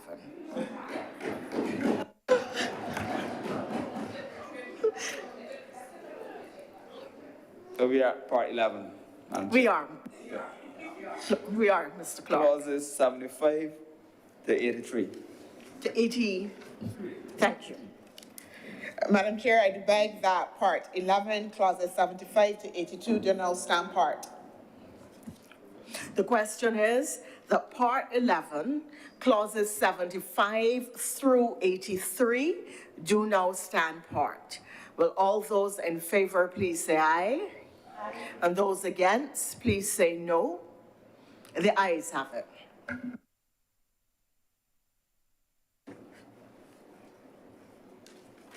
The first schedule. Madam Chair, I do now beg that the first schedule be the schedule to the bill. Pardon? Oh, the first schedule be the first schedule. The question is that the first schedule be recognized as the first schedule to the bill. All those in favor, please say aye. Aye. Those against, please say no. The ayes have it. Second schedule. Madam President, I beg that the second schedule be the second schedule. No, the question is that the second schedule be now recognized as the second schedule to the bill. All those in favor, please say aye. Aye. Those against, please say no. The ayes have it.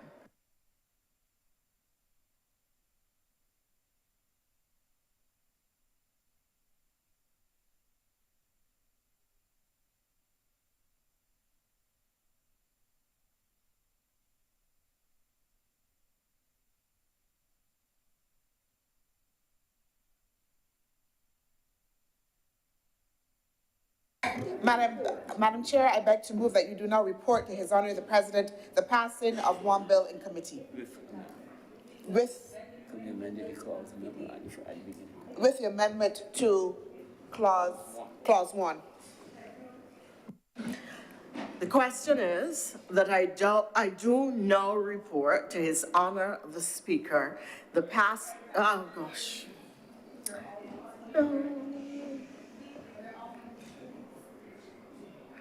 Yeah. The question is that I do not report to His Honor the Speaker. Sorry. Okay, yes, yeah, we should have taken lunch at 1 o'clock. Okay, so the question is that I do now report to His Honor the President the passing of one bill in committee with amendment to clause 1. All those in favor of that and then following lunch, please say aye. Aye. And those against, please say no. The ayes have it.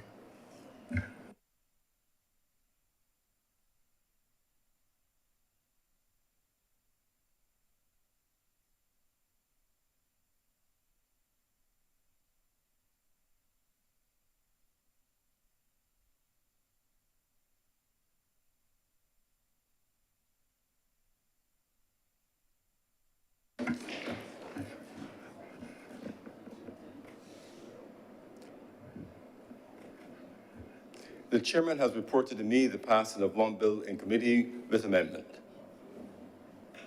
Mr. President, I beg to move that this bill now be read a third time. The question is that this bill be read a third time.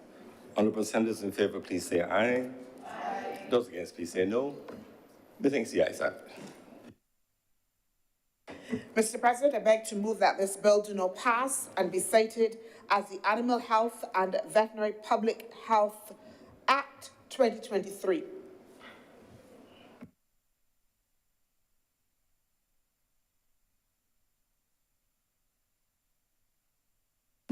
The question is that this bill do not pass and be cited as the Animal Health and Veterinary Public Health Act 2023. Honourable senators in favour, please say aye. Aye. Those against, please say no. Methinks the ayes have it. The bill is therefore now passed and so cited. Senator Dr. Monroe-Knight. Mr. President, this brings us to the end of the government business for the day, and I beg to move that the Senate do now adjourn until next Wednesday, February 1st. 11 a.m. The question is that this sitting be, the Senate do now adjourn until Wednesday, February the 1st at 11 a.m. Honorable senators in favor, please say aye. Aye. Those against, please say no. Methinks the ayes have it. The Senate therefore stands adjourned until Wednesday, February 1st at 11 a.m.